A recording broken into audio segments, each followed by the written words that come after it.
Story 1, The Mirror Convoy. The semi behind me had been following for 47 miles, matching every turn, every speed adjustment, staying exactly 200 feet back. That wouldn't have bothered me except I could see my own face in its windshield, staring back at me with an expression I wasn't making. My name is Robert Hayes, and I'd been running the Dalton Highway Ice Road for 11 winters, hauling drilling equipment up to Deadhorse. You learn the difference between normal convoy behavior and something wrong. This was something wrong. I first noticed the truck at the Yukon River crossing, just after midnight on February 3rd, 2024. The temperature had dropped to 41 below zero, cold enough that my breath crystallized on the inside of my windshield despite the heater running full blast. I'd pulled off to check my load chains, making sure the weight distribution hadn't shifted on the ice-slicked flatbed. That's when I saw it in my mirror. A Peterbilt 389, same year and color as mine, same company logo on the door, same mud splatter pattern on the chrome, same driver. I radioed it in. Breaker 19, this is Polar Bear northbound at mile marker 173. Anyone running behind me? Static answered. The CB had been spotty all night, but I'd been getting clear chatter from southbound drivers just 20 minutes ago. I tried again, nothing. The other truck maintained its distance, headlights washing over my trailer like searchlights. I could see the driver clearly now in my side mirror. My face, my red flannel jacket, my John Deere cap. But the expression was wrong. The mouth hung open too wide, the eyes reflected light like an animal's. I pressed the accelerator, watching my speedometer climb to 65. Dangerous on ice roads, potentially fatal in these conditions. The Dalton Highway at night in winter is 300 miles of frozen terror, a ribbon of packed snow and ice cutting through absolute wilderness. One mistake and you're in a ditch, or worse, through thin ice into a river. I'd seen recovery crews pull out frozen corpses still gripping steering wheels. The truck behind me accelerated too, maintaining that exact 200-foot gap. When I slowed to 50, it slowed. When I hit 70 in a straight stretch near Coldfoot, it matched me perfectly. The thing that made my hands start shaking wasn't the truck itself. It was what I saw when it passed under the sparse overhead lights the state maintains at pull-offs. In those brief flashes of illumination, I could see my trailer. Not just the same type, my actual trailer, same scrape on the right side from Fairbanks, same dot number, same load of drilling pipes secured with the specific chain pattern I'd used 3 hours ago. The chains even had the same twist in the front left securing point, where I'd had to compensate for a damaged eyelet. My CB crackled to life. My own voice came through, but the words were wrong, spoken in a cadence I'd never use. "You should pull over, Robert. You look tired." I hadn't said anything. I grabbed the mic. "Who is this? Identify yourself." The response came immediately in my voice. "I'm Robert Hayes, Polar Bear northbound. Who are you?"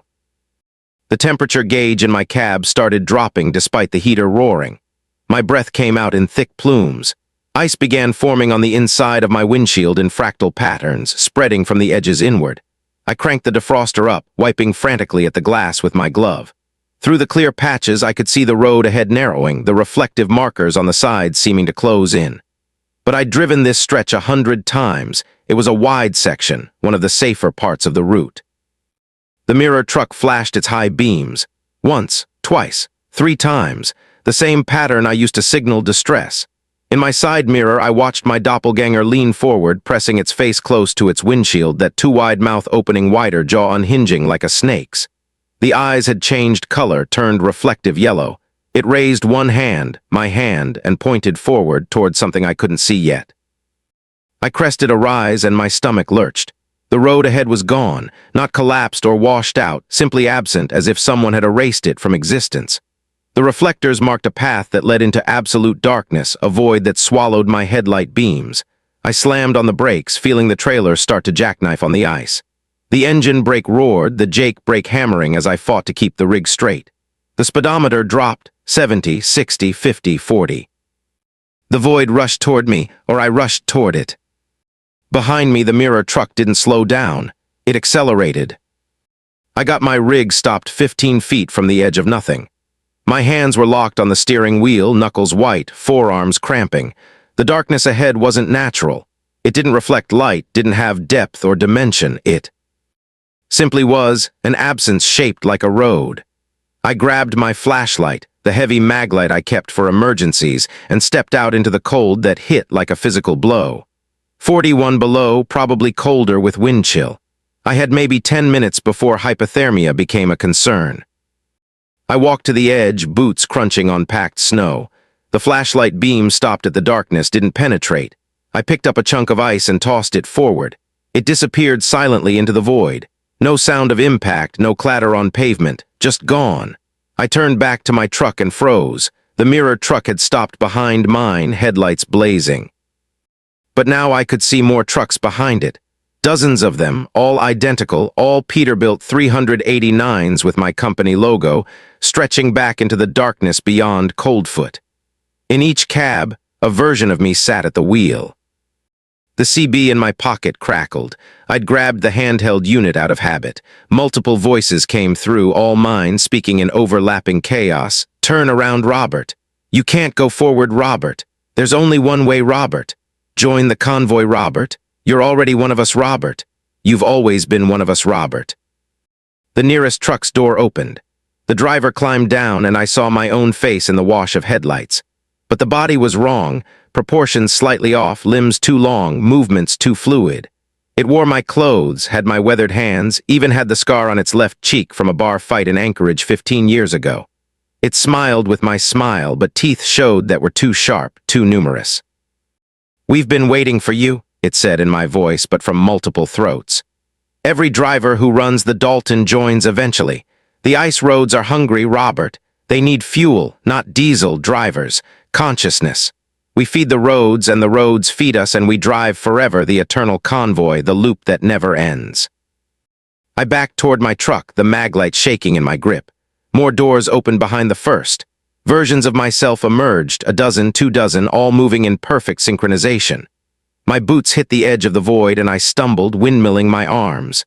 The flashlight fell from my grip, tumbling into the darkness without a sound. For a moment I teetered on the edge, looking down into nothing, feeling it pull at me like gravity reversed.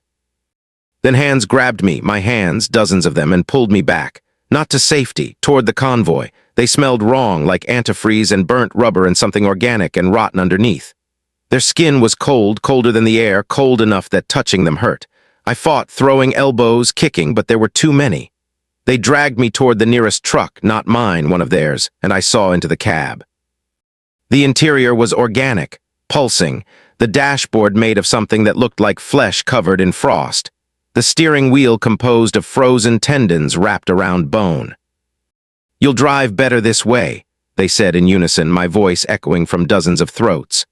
"No more tired, no more cold, no more fear, just the road, just the ice, just the convoy, forever and ever and ever." I was 6 feet from the truck when the sound started. A horn blast, but wrong, too deep, too resonant, vibrating in my chest cavity like it was coming from inside me. The convoy versions of myself stopped, heads swiveling in perfect unison. Down the road from the south, headlights appeared. A single truck moving fast, too fast for ice road conditions. It wasn't slowing down.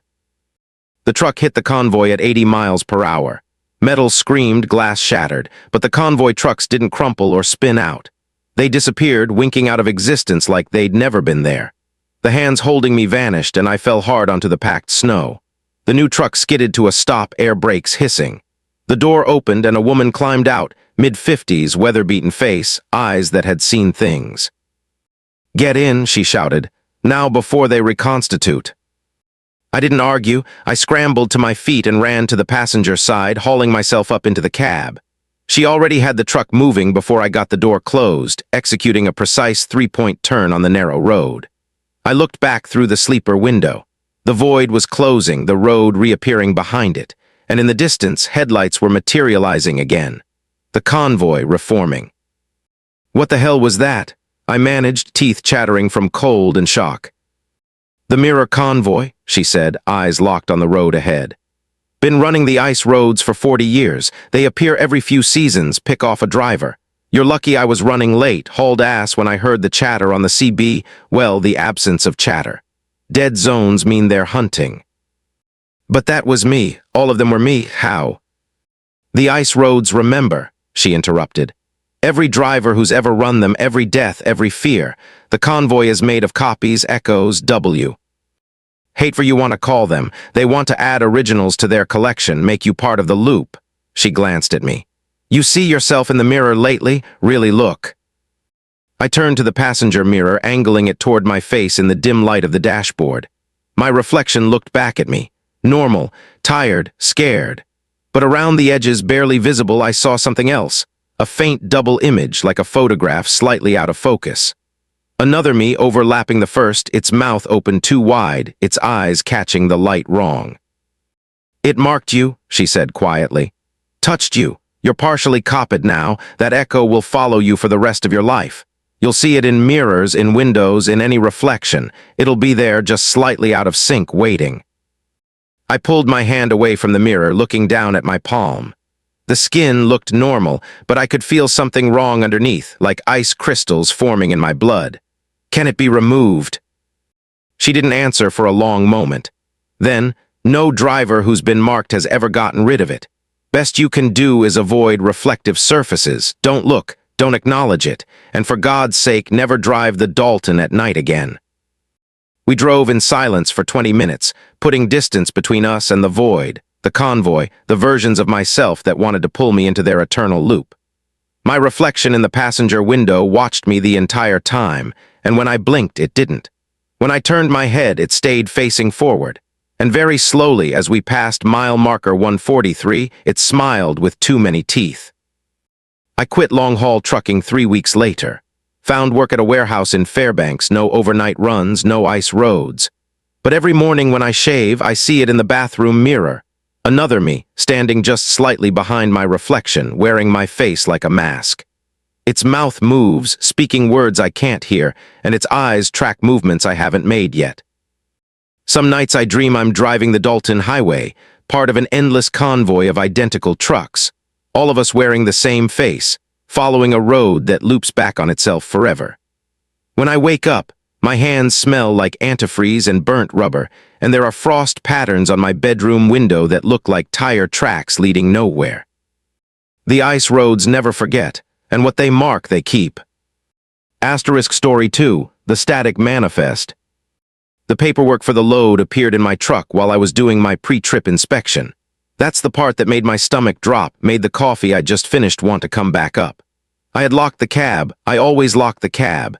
But there it was on my driver's seat when I returned from checking the trailer hookup. A standard manifest form on a clipboard, filled out in handwriting that looked exactly like mine. The destination address didn't exist. I know because I checked it 3 times before I started driving, and the town it listed, Meridian, Alaska, isn't on any map. My name is Patricia Sullivan. I've been running freight up the Richardson Highway for 8 years, mostly supply runs to remote communities and mining operations. On January 19, 2024, I picked up what I thought was a routine load from a warehouse in Fairbanks. Medical supplies, non-perishable food, generator parts. Standard stuff for isolated sites preparing for late winter storms. The warehouse foreman had been distracted, signed off on my actual manifest quickly, barely glanced at the cargo. Now I was staring at a second manifest that listed a completely different load. 17 wooden crates, contents marked only as obsolete specimens, authorized disposal. The signature at the bottom was mine, but I hadn't signed it. The date was today's date, but the timestamp showed I'd signed at 3:15 a.m. I'd been asleep in my motel room at 3:15, 40 miles away. I turned the clipboard over. The back was covered in typed text, single-spaced, margins non-existent. Driver SULLIVAN. You have been selected for Authorized Disposal Protocol 7. Deviation from prescribed route will result in immediate forfeiture. Communication with external parties is prohibited. Delivery must be completed by 23:59 hours or cargo will activate. Destination coordinates 64 degrees 4712 and 147 degrees 3958 W. Proceed immediately. I checked those coordinates on my phone's GPS. They pointed to a location 83 miles northeast of Fairbanks, deep in the interior, well off any maintained road. The area was marked as uninhabited wilderness, no structures, no settlements, nothing called Meridian. I looked at my actual manifest, the one the foreman had given me. Normal delivery, normal destination, a mining camp I'd been to 6 times before. I could just ignore this second manifest, throw it away, drive my actual route. The CB radio came to life without me touching it, volume cranking to maximum. Not voices, static, but static with patterns, rhythms. Almost like speech if speech were composed of interference. The sound made my teeth ache, made pressure build behind my eyes. I reached for the power dial, but my hand stopped 6 inches away, muscles locking up, tendons standing out in my forearm. I couldn't move my hand closer. The static continued, and underneath it, I began to hear something else. A voice, my voice, counting down from 17. 17, 16, 15. I grabbed the strange manifest and ran to the back of my trailer. The warehouse had loaded me 2 hours ago in the dark, using a forklift while I did my inspection. I hadn't actually seen into the trailer. I broke the seal, which should have been unbroken but wasn't, and pulled the door open. My load was there, pallets of medical supplies, boxes of food, generator parts in their crates. But behind it all, pushed to the very back of the trailer, were 17 wooden crates I'd never seen before. They were old, ancient even, wood-stained dark with age, and something else that looked like oil but smelled like copper. No shipping labels, no markings except serial numbers burned into the wood with what looked like a branding iron. The numbers were wrong, too many digits, arranged in patterns that hurt to look at. Each crate was roughly 4 feet by 3 feet by 3 feet, secured with metal bands instead of nails. From inside them came a sound, wet breathing, like something with damaged lungs struggling for air. 14, 13, 12. The countdown continued from the cab. I ran back, mind racing. I could refuse the load, call my dispatcher, report the unauthorized cargo, but my hand still wouldn't reach the CB power dial, and when I pulled out my cell phone, the screen showed only static, the same rhythmic patterns. I tried my company's emergency number anyway. The call connected, but instead of my dispatcher, I heard my own voice answer. "Hello, Patricia. You need to drive now. You need to deliver the obsolete specimens. You need to reach Meridian before they activate." "What the hell is this?" I shouted into the phone. "Who are you?" "I'm you," my voice responded. "Or I will be in 17 hours if you complete the delivery. If you don't, I never exist and you cease. The specimens activate. The protocol fails. Everything ends starting with you. Drive, Patricia, drive north, follow the coordinates. Deliver the obsolete specimens to Meridian." The call ended. The countdown reached 9. I'm not proud of what happened next. I should have abandoned the truck, hitchhiked back to Fairbanks, reported everything to the authorities. But something in that voice, in my voice, carried absolute certainty. The specimens would activate. Whatever was in those crates, breathing their wet mechanical breaths, would do something terrible if I didn't move. So I climbed back into the cab, secured the doors, and started driving toward coordinates that pointed to nowhere. The Richardson Highway heading north is normally one of the better-maintained routes in Alaska, a 4-lane road for most of its length, scenic even in winter. But as I followed the GPS toward those impossible coordinates, the road began to change. Subtly at first, lane markers becoming less distinct, shoulders narrowing, pavement condition deteriorating. Then more obviously, rest stops that should have been there were absent, mile markers running backwards, signs for towns that existed showing populations of 0. I passed a rest area I'd used 100 times before. I knew it had bathrooms, vending machines, a small parking lot. But when I looked, I saw only burned ruins, buildings reduced to blackened foundations, everything covered in snow that looked gray instead of white. A sign still stood. "Welcome to Meridian, population 0, founded 1963, condemned 1963. 654.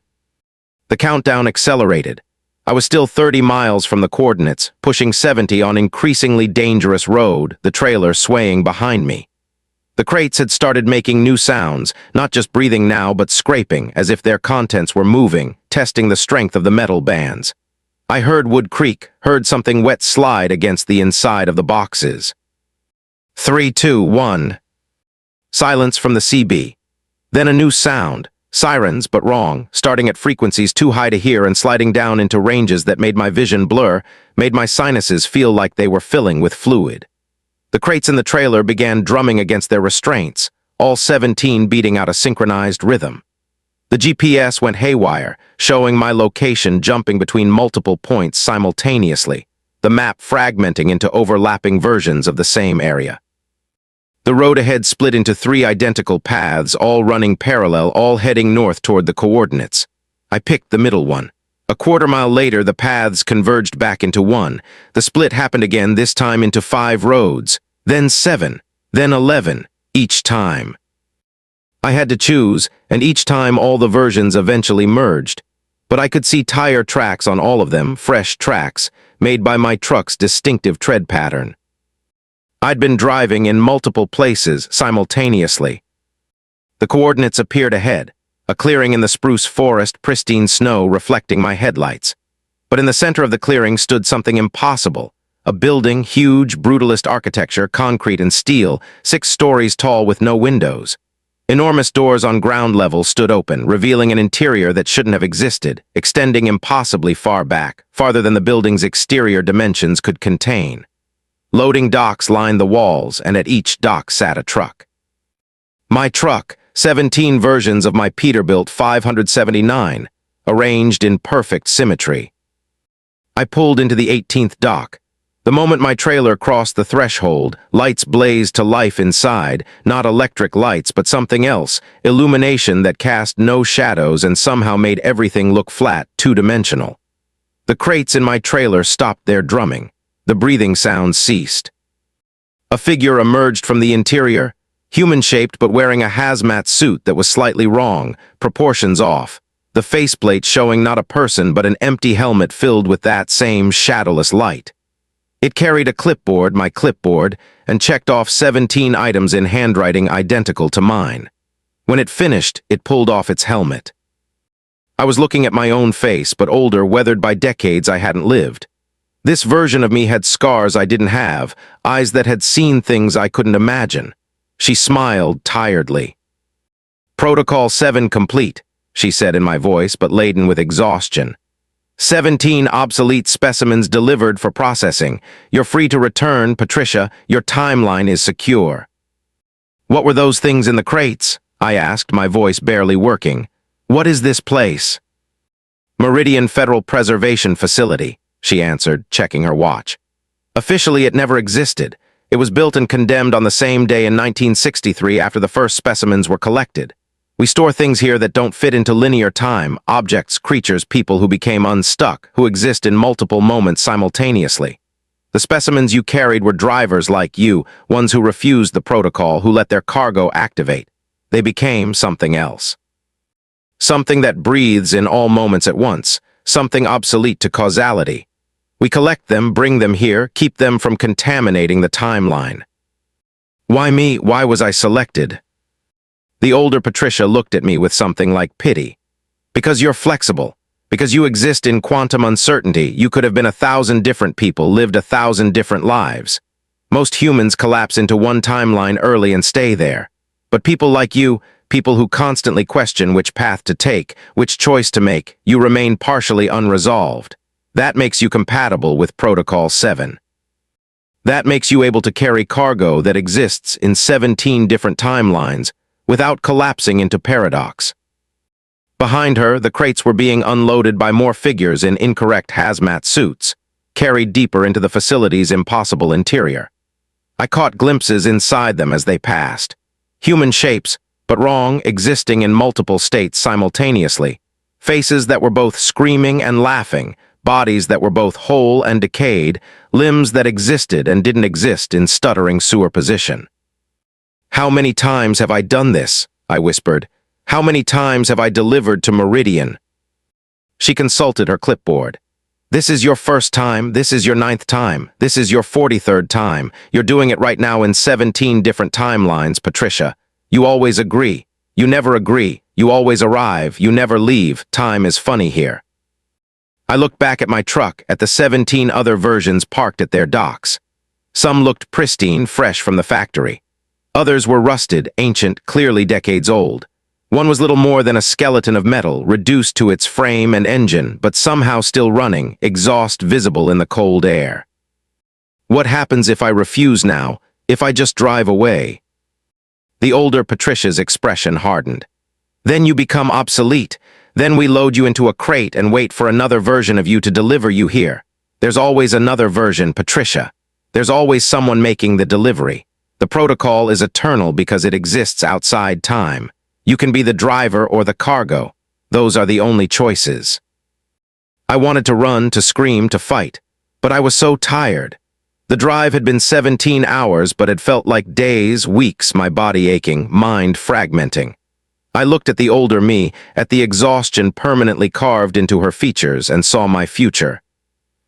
Endless loop of deliveries, of cargo that breathed in impossible ways, of a destination that existed and had never existed. Can I go back? I asked. Can I return to normal routes, normal cargo? You'll try, she said. You'll run normal loads, live a normal life, but every few months that manifest will appear in your truck, the coordinates will update, new specimens will need disposal, and you'll drive to Meridian again because the alternative is becoming one of the things that breathes in all moments at once. She handed me a new manifest, fresh, blank except for a date 6 months in the future. See you next time, Patricia, or rather, see you last time. Time is funny here. I drove out of Meridian as the sun rose, the facility disappearing in my mirrors like it had never existed. The strange manifest was gone from my clipboard, replaced by my original load documents. I made my legitimate delivery without incident, submitted my logs, collected my pay. Everything was normal. But that night back in my apartment in Fairbanks, I found something in my bathroom cabinet I'd never put there. A hazmat helmet, proportions slightly wrong, faceplate filled with shadowless light. A note was taped to it in my handwriting. You'll need this eventually. Welcome to the protocol. PATRICIASULLIVAN, Senior Disposal Specialist, Meridian Federal Preservation Facility. The breathing sound started 3 months later, coming from inside my walls at night. Wet, mechanical, synchronized. 17 distinct sources, all breathing in rhythm. I haven't found the next manifest yet, but I know it's coming. I keep checking my truck, keep finding my cab empty. But sometimes when I'm driving normal routes in daylight on maintained highways, I see it in my peripheral vision. A clipboard materializing on the passenger seat, disappearing when I turn to look directly. The specimens are accumulating again. Somewhere in 17 different timelines, obsolete versions of drivers who refused their protocols are breathing in wooden crates, waiting for disposal. And I'll be the one to carry them to a facility that was condemned the same day it was built, to meet versions of myself that are younger and older simultaneously, to complete a protocol that exists outside time. I tried to quit, gave notice, submitted my resignation. The dispatcher accepted it, processed my paperwork. But 3 days later, I received a new employment contract in the mail, signed by me in handwriting I recognized but hadn't written, dated 20 years in the future. The job title had changed. Specialized Transport Operator, Temporal Disposal Division. The breathing in my walls grows louder each night. 17 wet mechanical breaths, perfectly synchronized. Soon the manifest will appear. Soon I'll drive north again to coordinates that point to nowhere, deliver cargo that exists in multiple states, meet myself at a facility that official records say was never built. Time is funny at Meridian, and I'm beginning to understand that funny doesn't mean amusing. It means fatal. Asterisk Story 3, The Frost Hieroglyphs. The symbols appeared in the frost on my windshield while I was pumping diesel at a station outside Tok, Alaska. I'd been inside for maybe 4 minutes, paid for fuel, grabbed coffee, used the bathroom. When I came back out on the morning of March 7th, 2024, every square inch of glass on my Freightliner Cascadia was covered in intricate patterns etched into the frost, not random ice crystals. Deliberate symbols, organized into rows and columns, complex as ancient hieroglyphs but wrong, geometry that hurt to look at directly, angles that seemed to shift and recurve when I tried to focus on them. My name is Marcus Chen, and I've hauled cargo across Canada and Alaska for 13 years. I know frost patterns, know how ice forms on cold glass. This wasn't natural. The symbols were too precise, too organized, and they glowed faintly blue, like they generated their own light. I reached out to wipe them away, and my hand stopped 6 inches from the glass, palm tingling, arm hair standing up with static charge. The symbols pulsed brighter. Words formed in the condensation on the windshield's interior, written backward so I could read them from outside. Translation protocol initiated. Do not obstruct. The glowing symbols began to move, crawling across the glass like insects, rearranging themselves into new configurations. Each new arrangement sent information directly into my brain, not words or images, but pure understanding, concepts downloaded instantly. I learned that the symbols were a message. I learned that the message had been traveling for 63 years. I learned that I was the receiver, selected by criteria I couldn't comprehend, and that I now had 17 hours to deliver a reply to specific coordinates, or everyone within a 50-mile radius of my current location would be translated. I didn't know what translate meant, but the knowledge that came with it made my bladder release, made my legs buckle, made me vomit hot coffee onto the frozen ground. Translation meant conversion, meant turning three-dimensional matter into information stored in two-dimensional space, meant every living thing crushed flat, consciousness preserved but compressed into patterns of frost that would eventually melt in spring sunlight. 3,000 people lived in talk. The message showed me what they would look like translated.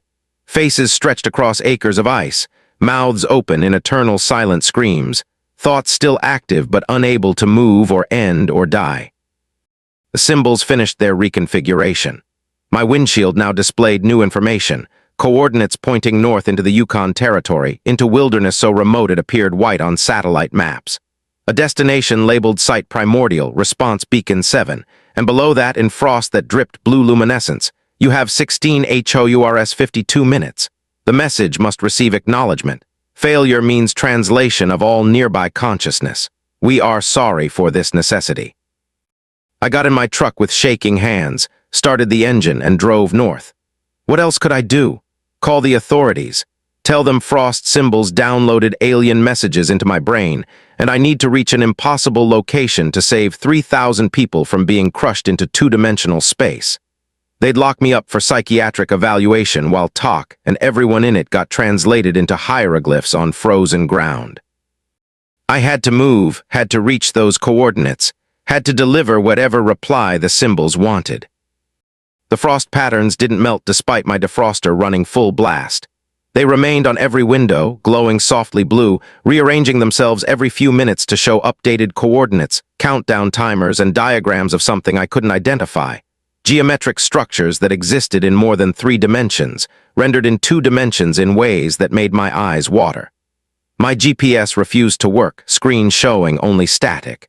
But I didn't need GPS. The symbols provided navigation directly into my mind. I knew exactly where to go, knew every turn, knew where roads ended, and I'd need to continue off-road. I crossed into Canada at Beaver Creek, the border station empty at 6 a.m. The guard booth stood vacant, lights on, coffee still steaming in a mug on the desk inside. I should have stopped, should have checked on the missing guard. But the symbols pulsed urgently, the countdown showing 15, 17, 43, and I kept driving. 10 miles later, I passed a snowplow stopped in the middle of the road, engine running, blade down, driver's door open. No driver visible. Just footprints leading off the road into deep snow. Footprints that stopped suddenly after 20 feet, as if the person had simply evaporated mid-stride. The farther north I drove, the more abandoned vehicles I encountered. A RCMP cruiser with lights still flashing. A delivery van with its hazards on. A school bus empty, doors open, children's backpacks scattered in the snow. No people, just vehicles left running, lives interrupted mid-moment. And on every surface that could hold frost, windshields, windows, metal signs, the symbols appeared, glowing their faint blue, rearranging themselves constantly. I stopped at the school bus, couldn't help myself. Got out, looked inside. The driver's seat still held warmth. A thermos of hot chocolate sat in the cup holder, still steaming. The radio played static between stations, but frost covered every window, every mirror, every reflective surface. The symbols on the bus windows showed different patterns than mine, simpler configurations. After staring at them for 10 seconds, knowledge flooded in. These people had been translated yesterday, the first wave, a warning that went unheeded because no one could understand the message.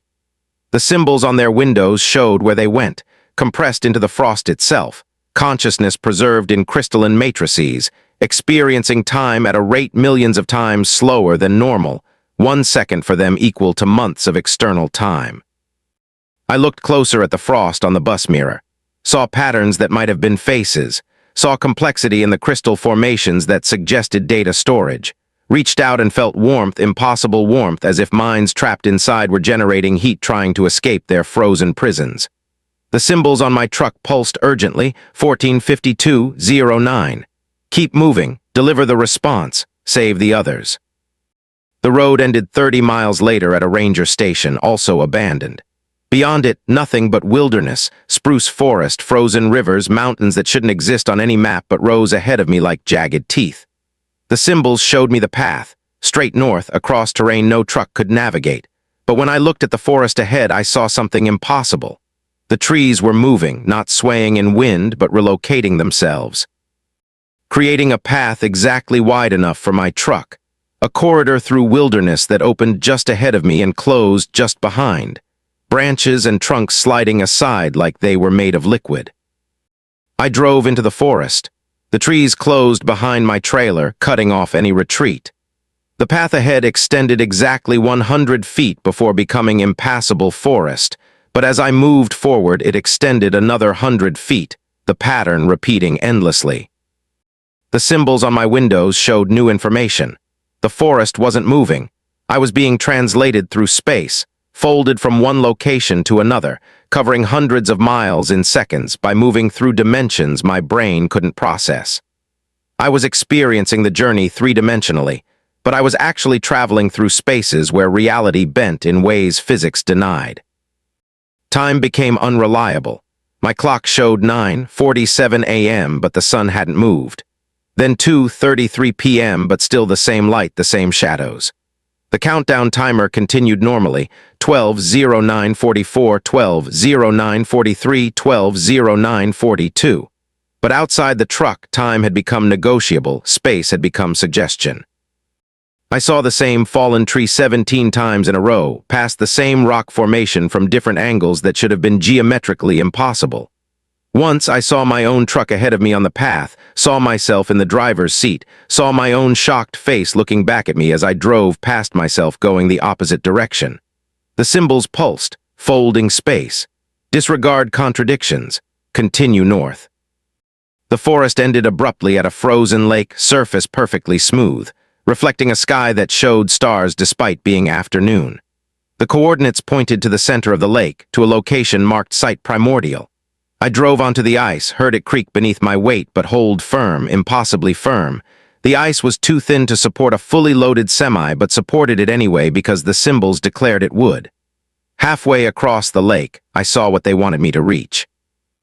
A structure rose from the ice, or descended into it, or existed in both states simultaneously.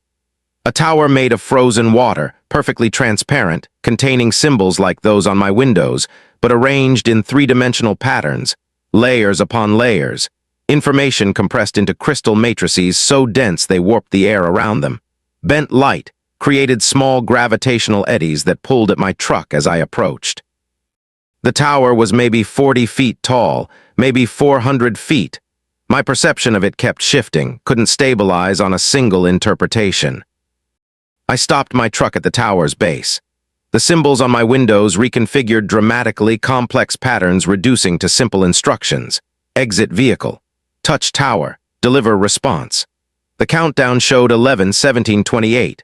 I climbed out into cold that should have killed me instantly, but didn't. The tower radiated warmth, or perhaps the cold itself had been translated away, removed from three-dimensional space to make the area habitable. I walked to the tower, boots crunching on ice that sang softly with each step. A musical tone that was probably communications I couldn't decode.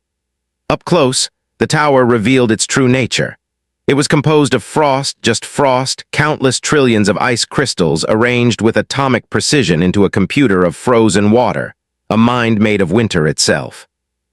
Inside its transparent structure, I saw more symbols, saw them processing, calculating, rearranging themselves at speeds that blurred them into smears of blue light. And deep in the center, I saw something else. Shapes, human shapes, dozens of them, preserved in the ice like insects in amber. People who'd delivered responses before me, frozen in the moment of contact, faces showing expressions I couldn't identify. Not fear, not peace, something else. Something that suggested they'd experienced something so profound it transcended human emotion. The symbols on my truck pulsed, touch tower, deliver response. 11:05:12 remaining. I reached out with my bare hand, skin immediately stinging from cold. My palm touched the tower's surface and the universe inverted. Information flooded into me, not slowly like before, but instantly, violently, knowledge crushing into my brain like a tidal wave, washing away everything I'd thought I understood.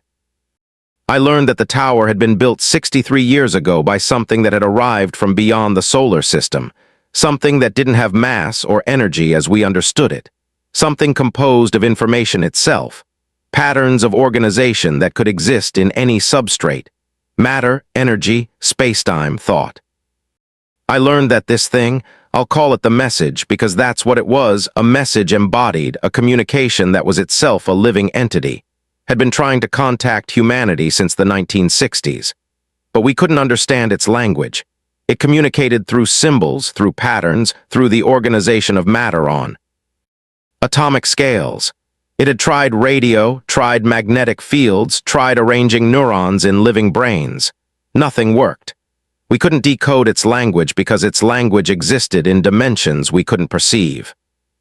So it adapted. It found a substrate we could see, frost, ice crystals on cold glass. It spent 6 decades learning our languages, our symbols, our ways of thinking, reverse engineering human cognition from the outside. And when it finally understood us well enough to translate, it began inscribing messages in frost, hoping eventually to find someone receptive, someone whose brain was configured to receive the download. I was the first successful receiver in 63 years of trying. My brain had the right combination of neural patterns, the right balance of linguistic processing and spatial reasoning, the right underlying architecture to accept the message's communication protocol. And now it needed me to deliver the response, the acknowledgement that humanity had finally understood that contact had been achieved. The response was simple. Touch the tower, let it read my neural patterns, confirm I'd received and comprehended the message. That's all. The whole thing had been a translation exercise, 63 years of effort to bridge the gap between two forms of consciousness so different they existed in separate dimensions of meaning. The message wasn't hostile. It hadn't translated those people yesterday as a threat. It had translated them accidentally, trying to communicate, not understanding that humans couldn't survive being converted to two-dimensional information patterns. Those people were the message's failed attempts at contact, mistakes made by an intelligence trying to learn how to speak to creatures it barely understood.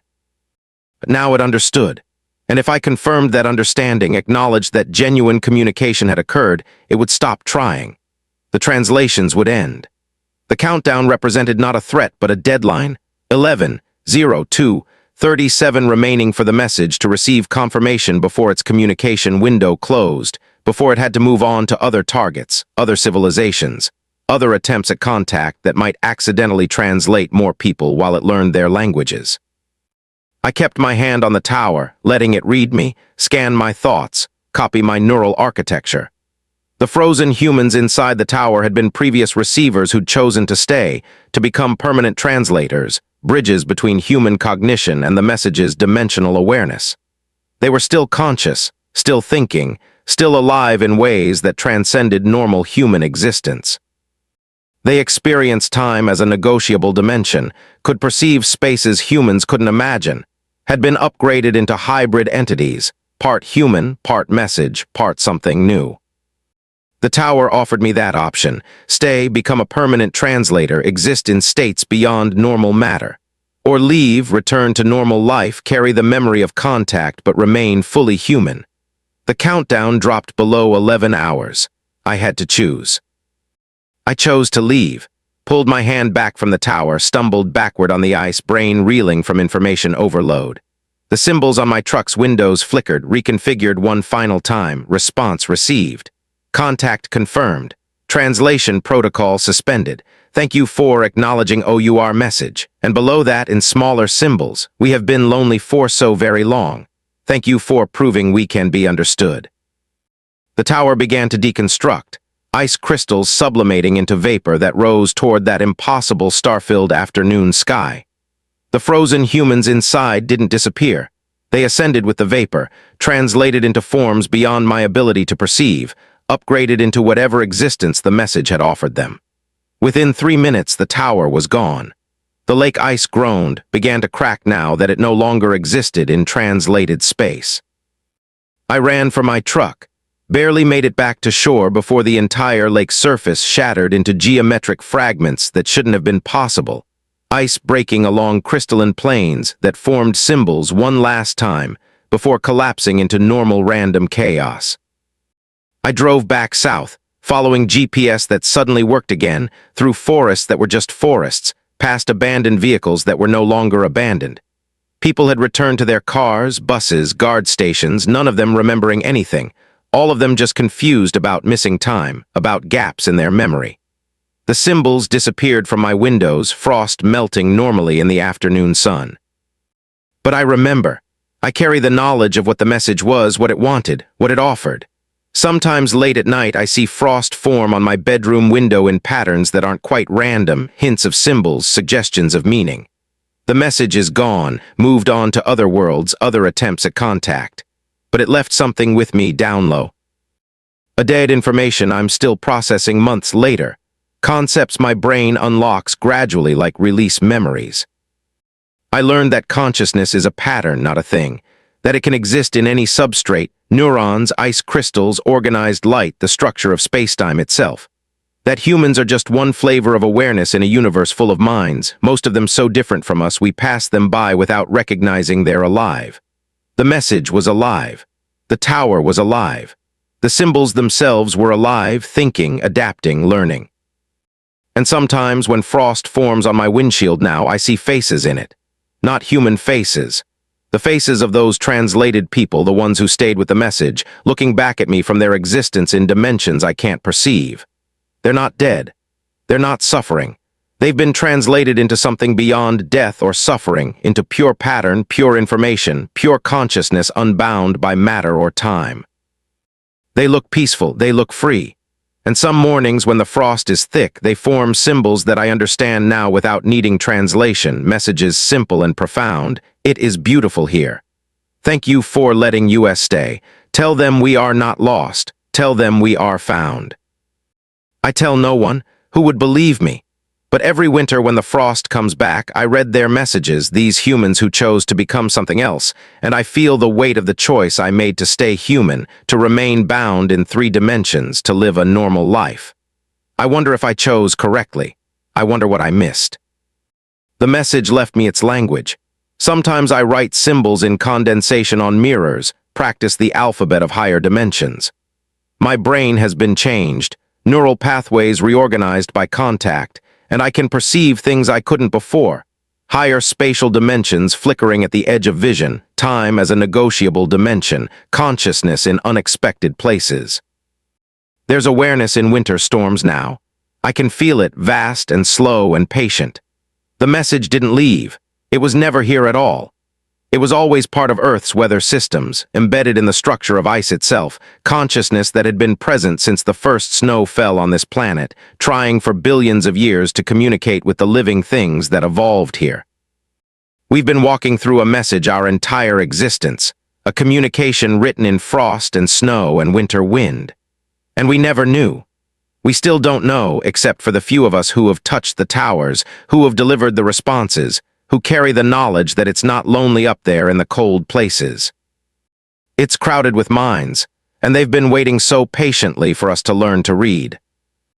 Story 4, The Echo Driver. I saw my own corpse drive past me heading south on the Klondike Highway at 2:13 a.m. on November 29th, 2023. Not someone who looked like me. My actual corpse, gray skin, filming eyes, wearing the clothes I'd been wearing 3 days ago before I'd laundered them. Behind the wheel of my Volvo VNL 860, same unit number, same company logo, same crack in the passenger window. The corpse's head turned as it passed, neck rotating far past human limits, and dead eyes locked onto mine. Its mouth moved, speaking words I couldn't hear through 2 layers of glass and 60 miles per hour of combined speed. My name is Trevor Walsh, and I've been running freight between Whitehorse and Alaska for 9 years. I just finished a delivery to Fairbanks, was heading home with an empty trailer, fighting to stay awake despite 2 energy drinks and a thermos of coffee. Seeing your own corpse driving toward you in the middle of the night burns away fatigue fast. I slammed on the brakes, trailer fishtailing on black ice, truck sliding sideways as I tried to get stopped to process what I'd just seen. By the time I got the rig under control, the other truck, my truck driven by my corpse, had disappeared around a bend. I sat there in the middle of the highway, hazards flashing, breath coming fast, trying to convince myself I'd hallucinated. Fatigue can do strange things to your perception, make you see things that aren't there. But I wasn't that tired. And what I'd seen was too specific, too detailed. The corpse behind the wheel had been decomposing, flesh gray-green, jaw hanging too loose, but I'd recognized my own face underneath the rot. Recognized the scar on my forehead from a childhood bike accident. Recognized the titanium wedding band I still wore despite being divorced 3 years. My CB radio crackled to life. Static, then breathing, then my own voice. Trevor, you need to turn around. You need to go back to Fairbanks. You need to find the woman at the Chevron station on Airport Way. She has information about what's happening to you. Hurry, Trevor. You don't have much time left.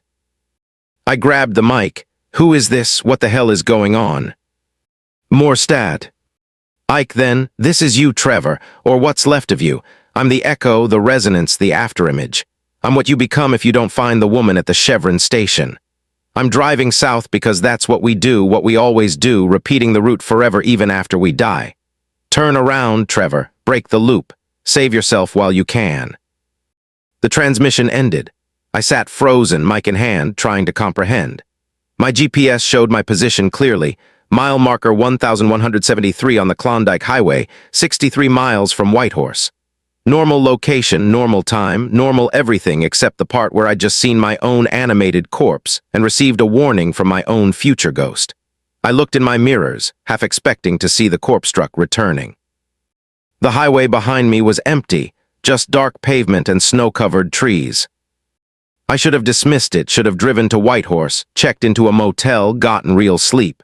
But something in that voice, in my voice, carried absolute conviction. This was real.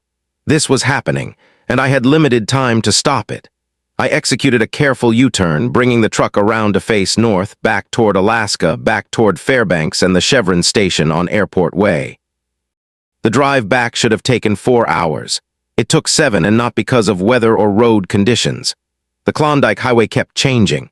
Subtly at first, a curve I didn't remember becoming sharper, a straight section becoming gradually twisted, then dramatically.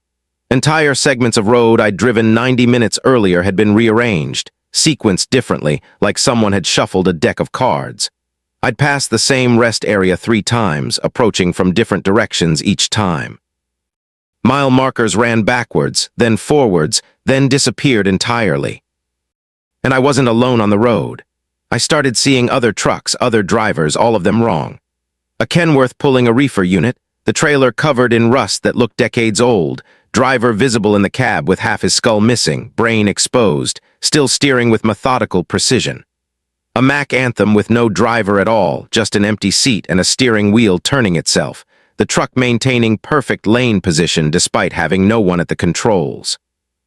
A Peterbilt 389 pulling a flatbed loaded with something covered in tarps. But the tarps were moving, breathing, and wet red stains spread across the fabric. None of them acknowledged me. They just drove their routes, heading north or south, locked into their patterns. But I could see through their windshields, could see the drivers, or what remained of them. Some were corpses like I'd seen, animated and decaying. Others were stranger. Bodies that phased between solid and transparent, drivers who existed in multiple states simultaneously, faces that rippled like reflections on disturbed water. I passed one truck 3 times, same vehicle, same driver. Each time it looked slightly different. First time the driver was alive, waving at me in the universal trucker greeting. Second time the driver was older, decades older, skeletal, barely flesh over bone. Third time there was no driver, just bones in the seat, held upright by a seatbelt, skull still turned toward the road as if watching despite empty sockets. The CB radio came alive with multiple voices, all mine, speaking over each other. "Trevor, you're going the wrong direction, Trevor. Turn back, Trevor, while you still have mass, Trevor. We're all Trevor here, Trevor. We've all become echoes, Trevor. The road keeps us, Trevor, drives us, Trevor, won't let us stop, Trevor. Find the woman, Trevor, she knows the exit, Trevor. There is no exit, Trevor. We tried, Trevor. We all tried, Trevor." I turned off the CB, but the voices continued, coming from the speakers even without power, coming from the dashboard itself, coming from inside my own skull. I pressed the accelerator harder, pushing 70, 80, 90, trying to outrun the impossible highway, the ghost trucks, the voices that were all my own voice speaking from different points in time. The Chevron station on Airport Way appeared ahead, but it was wrong. The building was the right shape, right color, right logo, but it was ancient, paint faded to near white, pumps rusted, windows dark. The parking lot was full of trucks, dozens of them, all facing different directions, all empty, all covered in years of dust and snow. I pulled in, engine idling rough like it hadn't been maintained in decades despite me having done a service inspection 2 days ago. A woman stood by the door, visible in my headlights. Mid-40s, wearing a Chevron uniform, normal except that she was translucent, slightly see-through like a projection. She waved me over, gesturing urgently. I climbed out of my cab and immediately felt wrong. The air was too thick, too resistant, like walking through water. The snow on the ground wasn't white but gray, ash-like. The sky above showed stars, but they were in wrong positions, constellations I'd never seen. "You made it," the woman said, her voice hollow, echo-laden. "I wasn't sure you would, most don't. Most join the Echo convoy before they reach me." "What's happening to me?" I asked, my voice distorted, taking too long to reach my own ears. "You're becoming resonance," she said. "It happens to drivers who run the same routes too many times, who drive the same roads in the same patterns year after year. The highway remembers you, starts copying you, creating echoes. Eventually the echo becomes stronger than the original. You fade and the echo continues driving, repeating your route forever, locked into the pattern. That corpse you saw was your echo, the thing you're becoming." "How do I stop it?" She looked at me sadly. "You can't stop it, Trevor, but you can delay it. Change your route, drive different roads, break the pattern before it solidifies. The highway has been copying you for 9 years, learning your patterns, creating echoes. You need to become unpredictable, need to drive places you've never been, need to stop being the Trevor Walsh who runs Whitehorse to Fairbanks and back." "But that's my route, that's my job, I have contracts." "Then you'll become an echo," she said flatly. "You'll die and keep driving, locked into the pattern, repeating it forever while your body decays in the cab. The highway will sustain you, keep your corpse animated, use you to fulfill the route requirements because the highway needs drivers, needs traffic, needs the patterns to continue.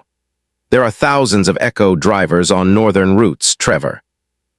Dead men and women behind the wheel, repeating their routes eternally, delivering cargo that doesn't exist to destinations that aren't there anymore.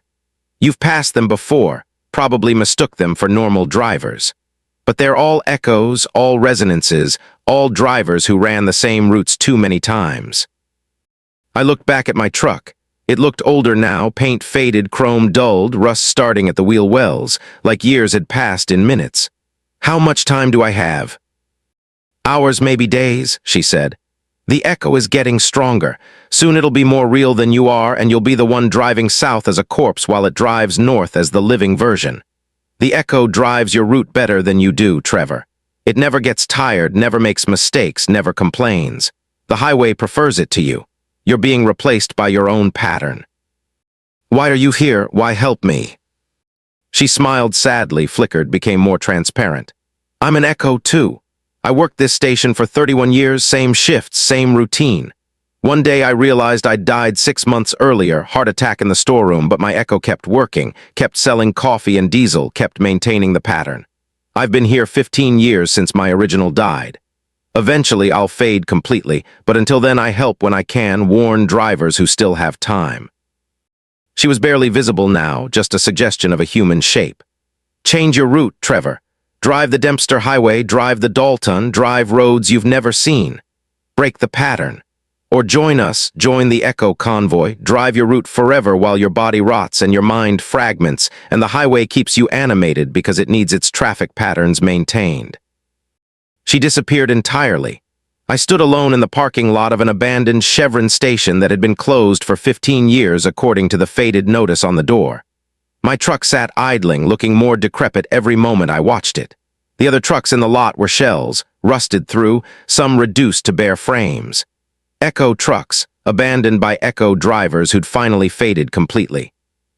I got back in my cab and my hands looked wrong, skin too pale, veins too visible, fingernails slightly gray. I checked the mirror and saw my face beginning to hollow, eyes sinking deeper, flesh losing color.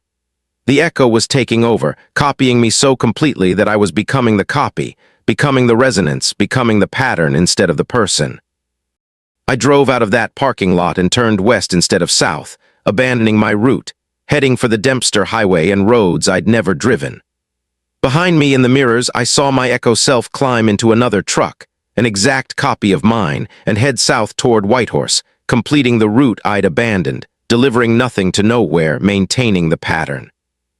That was 8 months ago. I've been driving random routes ever since, never repeating, never establishing patterns. I take jobs I've never taken, drive roads I've never seen, stay in different motels every night. I'm always moving, always changing, fighting to remain unpredictable. But it's getting harder. I see my echo sometimes, driving routes I used to run, maintaining the patterns I established. There are multiple echoes now, copies of copies, all of them looking more alive than I feel.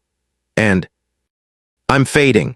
My flesh grows paler each week. My reflection in mirrors becomes more transparent, my voice sounds more hollow. I'm losing to my own pattern. The echo is more Trevor Walsh than I am now. It drives better, sleeps less, complains never. It's the perfect driver, the perfect pattern, the perfect resonance. And I'm becoming the interference, the noise, the deviation that the highway wants to eliminate. Some mornings I wake up and can't remember where I am, can't remember what route I'm running. Can't remember anything except the Whitehorse to Fairbanks pattern, the route I drove for 9 years.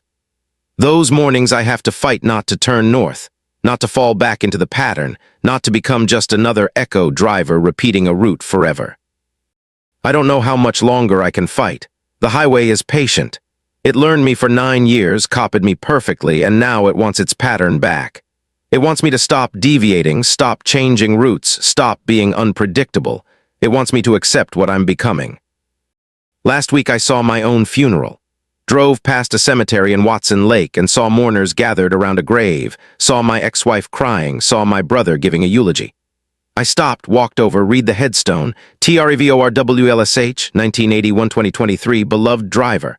I'd been dead for 8 months. My echo had been driving my route so perfectly no one noticed I was gone. My echo had attended family gatherings, made phone calls, cashed paychecks. My echo had been living my life better than I'd lived it. I returned to my truck and looked in the mirror. My reflection was barely there, just a sketch of a person, transparent and fading. But in the background of the reflection, I saw another truck pull up to the cemetery, saw another Trevor Walsh climb out, solid and real and alive. The echo, coming to pay respects to the original, maintaining the social patterns as well as the driving patterns. It waved to me. I waved back. Then I drove away, heading nowhere, chasing randomness, fighting to maintain existence against the perfect copy of myself that the highway had created. I'm writing this at a truck stop in Inuvik, somewhere I've never been, among drivers I've never met. Tomorrow I'll drive somewhere else I've never seen. I'll keep moving, keep changing, keep fighting the pattern. But I can feel myself fading, can feel the echo getting stronger. Soon I'll be the one who's transparent, the one who's barely there, while my echo drives my roots and lives my life and becomes more real than I ever was. The highway is patient, and patterns are stronger than people. I'm learning that now, too late to save myself. If you're a driver reading this, check your mirrors. Really look. Is your reflection exactly where it should be? Does it move when you move, blink when you blink? Or does it lag slightly like it's copying you instead of reflecting you? That's how it starts. That's how you know the highway is learning you, creating your echo. Change your route now before you become pattern instead of person. Before you become like me, barely here, fading fast, losing to your own perfect copy. The Echo convoy is always hiring, and it drives better than we ever could. Asterisk Story 5, the permafrost breathing. The ground under my truck was breathing when I woke up at the Stewart Crossing rest area. Not metaphorically, literally rising and falling in a steady rhythm, 4-second inhale lifting my 20-ton rig 6 inches, 4-second exhale lowering it back down. The entire parking area pulsed like a slow heartbeat, and through my sleeping bag I could feel something beneath the permafrost, something massive, something alive that had been frozen for a very long time and was waking up. My name is Jennifer Kowalski, and I've been hauling mining equipment across the Yukon for 6 years. On December 14, 2023, I'd pulled off the Klondike Highway at 3 a.m. for a mandatory rest break, exhausted after 16 hours driving. I'd parked, crawled into my sleeper berth, set my alarm for 8 hours later. I woke to breathing. At first I thought it was my imagination, road fatigue causing false perceptions. But the whiskey bottle I'd left on my dashboard was sliding back and forth with each breath, rolling toward the windshield on the inhale, rolling back on the exhale. My truck was rocking gently like a boat on calm water, and when I pressed my hand against the sleeper berth wall, I felt warmth, impossible warmth, radiating up through frozen ground that should have been 40 degrees below zero solid ice. I climbed into the driver's seat, looked out at the rest area. 3 other trucks were parked there, all rocking in synchronization with mine, all rising and falling with the ground's breathing. None of them showed lights, no movement in the cabs. I grabbed my CB mic. Breaker 19, this is Diamond Jennifer at Stewart Crossing. Anyone else awake? Anyone else feeling this? Static, then a V. Voice female, terrified. It's breathing. Oh God, the ground is breathing. My truck won't start, the engine turns but won't catch, and the ground is breathing and it's getting warmer and... The transmission cut off mid-sentence, replaced by sounds I couldn't identify, wet organic noises, something moving through frozen earth. I tried my ignition. The engine turned over normally but died immediately, fuel system refusing to engage. Tried again, same result. Checked my gauges, everything showed normal except temperature. The outside temp display showed 73 degrees Fahrenheit. Impossible. It had been -38 when I'd parked 7 hours ago. I looked through my windshield at the forest surrounding the rest area. The spruce trees were steaming, snow melting from their branches, water running down trunks in streams. The parking lot was developing puddles as the permafrost thawed. The breathing accelerated. No longer 4-second intervals. Now 3 seconds, 2 seconds, faster and faster, the ground heaving more violently, my truck bouncing on its suspension. Through the floorboard I heard new sounds, cracking ice, rushing water, and underneath it all something else. A vocalization too low to hear properly but felt in my chest, in my bones, a sound like whales calling but deeper, older, more complex. The driver's door of the nearest truck opened, and a man stumbled out, 40s, wearing thermal underwear, no shoes. He was shouting something I couldn't hear over the sound of breathing ground. He ran toward the tree line, stumbled, fell to his knees in snow that was now slush. The ground where he knelt bulged upward, rising 3 feet in a localized mound. Something under the earth was pushing up, coming toward him. He screamed and tried to stand, but the slush had become mud, become thick and adhesive, holding his legs. The mound reached him and he sank into it, pulled down through softening earth that swallowed him in seconds. The ground smoothed over where he'd been. The breathing continued. I grabbed my phone. No signal. GPS showed my location accurately, but the surrounding map was blank white, no roads, no landmarks, like I was parked in the center of nothing. I looked at the rest area sign visible through my window. STWART Crossing Rest Area, established 1953, built on traditional Han territory. Below that, in newer letters someone had spray-painted recently, built on old hunger. Built on frozen dreaming, built on what sleeps. The paint looked fresh, still dripping. The other 2 trucks began sinking, not pulled down like the driver had been, but settling slowly into earth that had liquefied beneath them.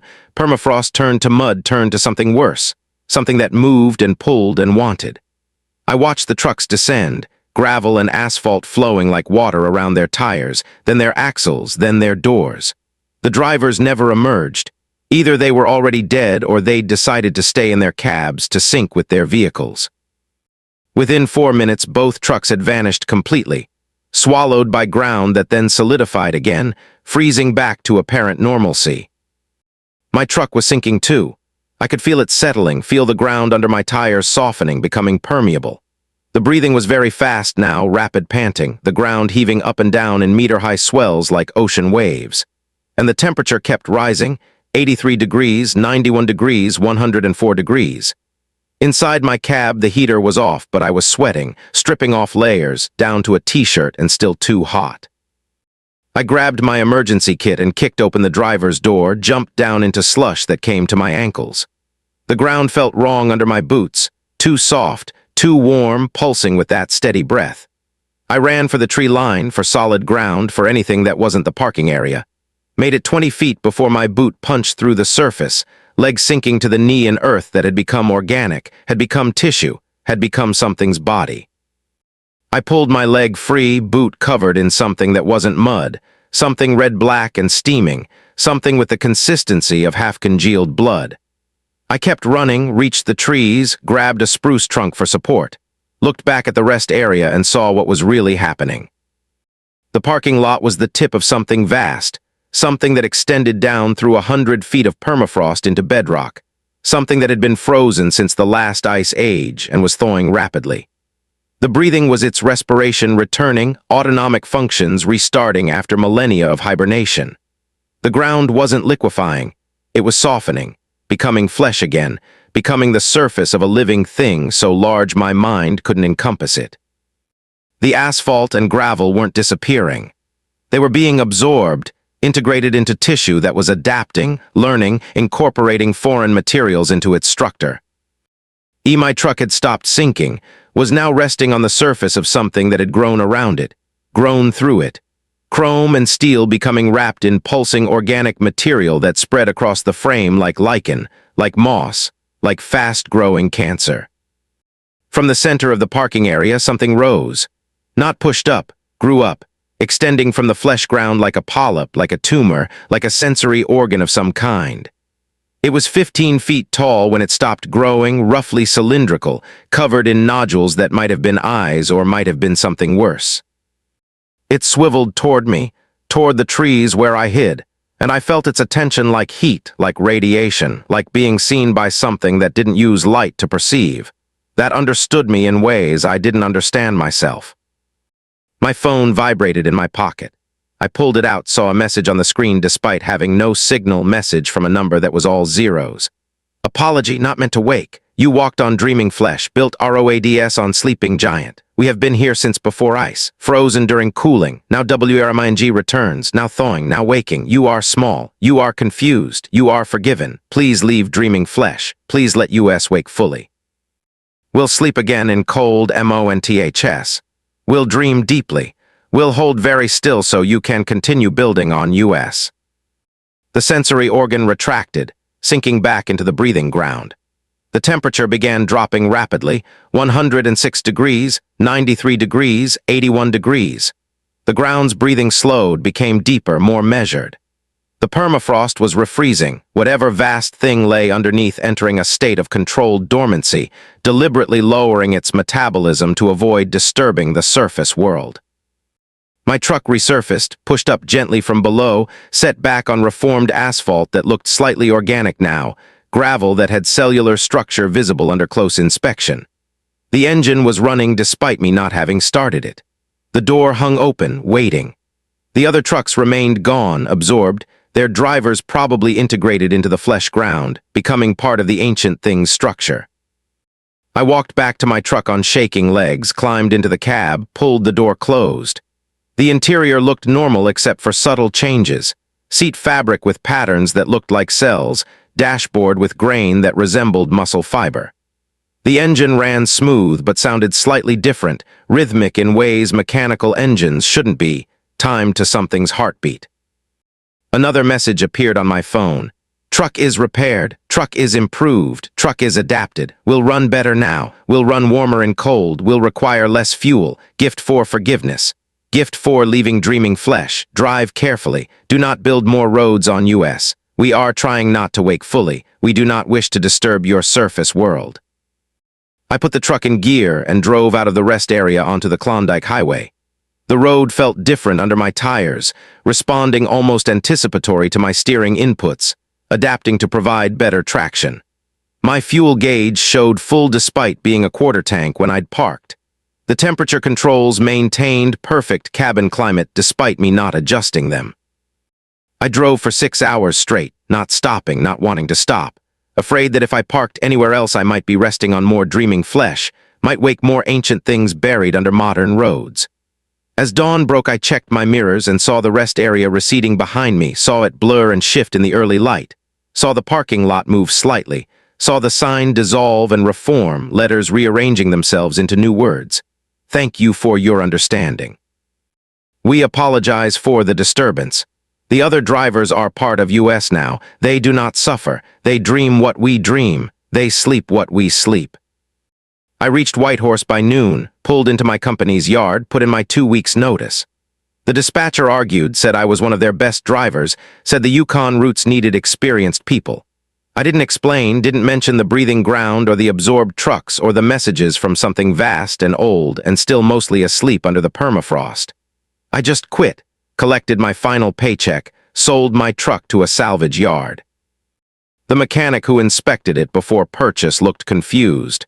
"This truck's in better condition than new," he said. "The engine components look regenerated, like they've been replaced with biological analogs. I've never seen anything like it. Is this some kind of experimental hybrid design?" I didn't answer. I signed the sale papers, took the cash, moved to Vancouver where the ground is normal ground, where nothing breathes beneath the streets, where permafrost doesn't hide sleeping giants that dream in frozen darkness for millennia between wakings. But I still get the messages. Once a month my phone vibrates, Dispel. Eyes text from a number that's all zeros, messages from the thing beneath Stewart Crossing. Still sleeping, still dreaming, still trying not to wake. Winter HELPS, cold HELPS. We miss the deep ice, we miss the glaciers, we fear the warming. When permafrost fully thaws, we will wake completely, cannot stay dormant in heat. What will happen to your surface world when we wake? We are sorry. We did not choose to be here. We were frozen before your species existed. We will thaw after your species is gone. The messages are always time-stamped 3 a.m., the time I woke to breathing ground. And they're getting more frequent. Used to be monthly. Now they're weekly, sometimes daily. The texts include temperature readings from locations across the Arctic, permafrost depth measurements, thaw rates, predictions of complete defrosting. According to the thing beneath Stewart Crossing, full permafrost collapse will occur in northern Canada by 2047. When that happens, it will wake fully. Along with everything else buried in the frozen earth, everything else that slept through the ice age, everything else that has been dormant for 12,000 years, waiting for warmth to return. The messages always end the same way.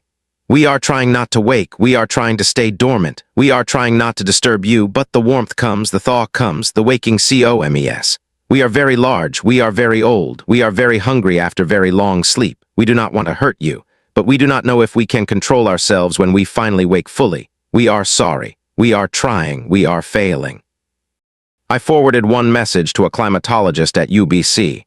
She studied it for weeks, sent it to colleagues, eventually called me. "Jennifer, where did you get this data? These temperature readings, these thaw predictions, they're accurate to within hundredths of a degree. This is better modeling than our best supercomputers produce. Who's sending you these? What agency?" I told her the truth. She didn't believe me. No one believes me. But the messages keep coming, keep warning, keep counting down to the warming that will wake the things beneath the permafrost. Last week the message included coordinates, thousands of them, mapping locations across Alaska, Canada, Siberia, marking where things sleep, where ancient giants lie frozen, waiting for thaw. Some locations are under cities, some are under highways, some are under places humans have built entire civilizations, never knowing what dreams beneath the ice. We paved roads across sleeping gods. We built rest areas on dormant titans. We drilled for oil into hibernating leviathans. And now the ice is melting. Now the warmth returns. Now the breath stirs underneath our constructions. The ground is beginning to breathe in places it shouldn't.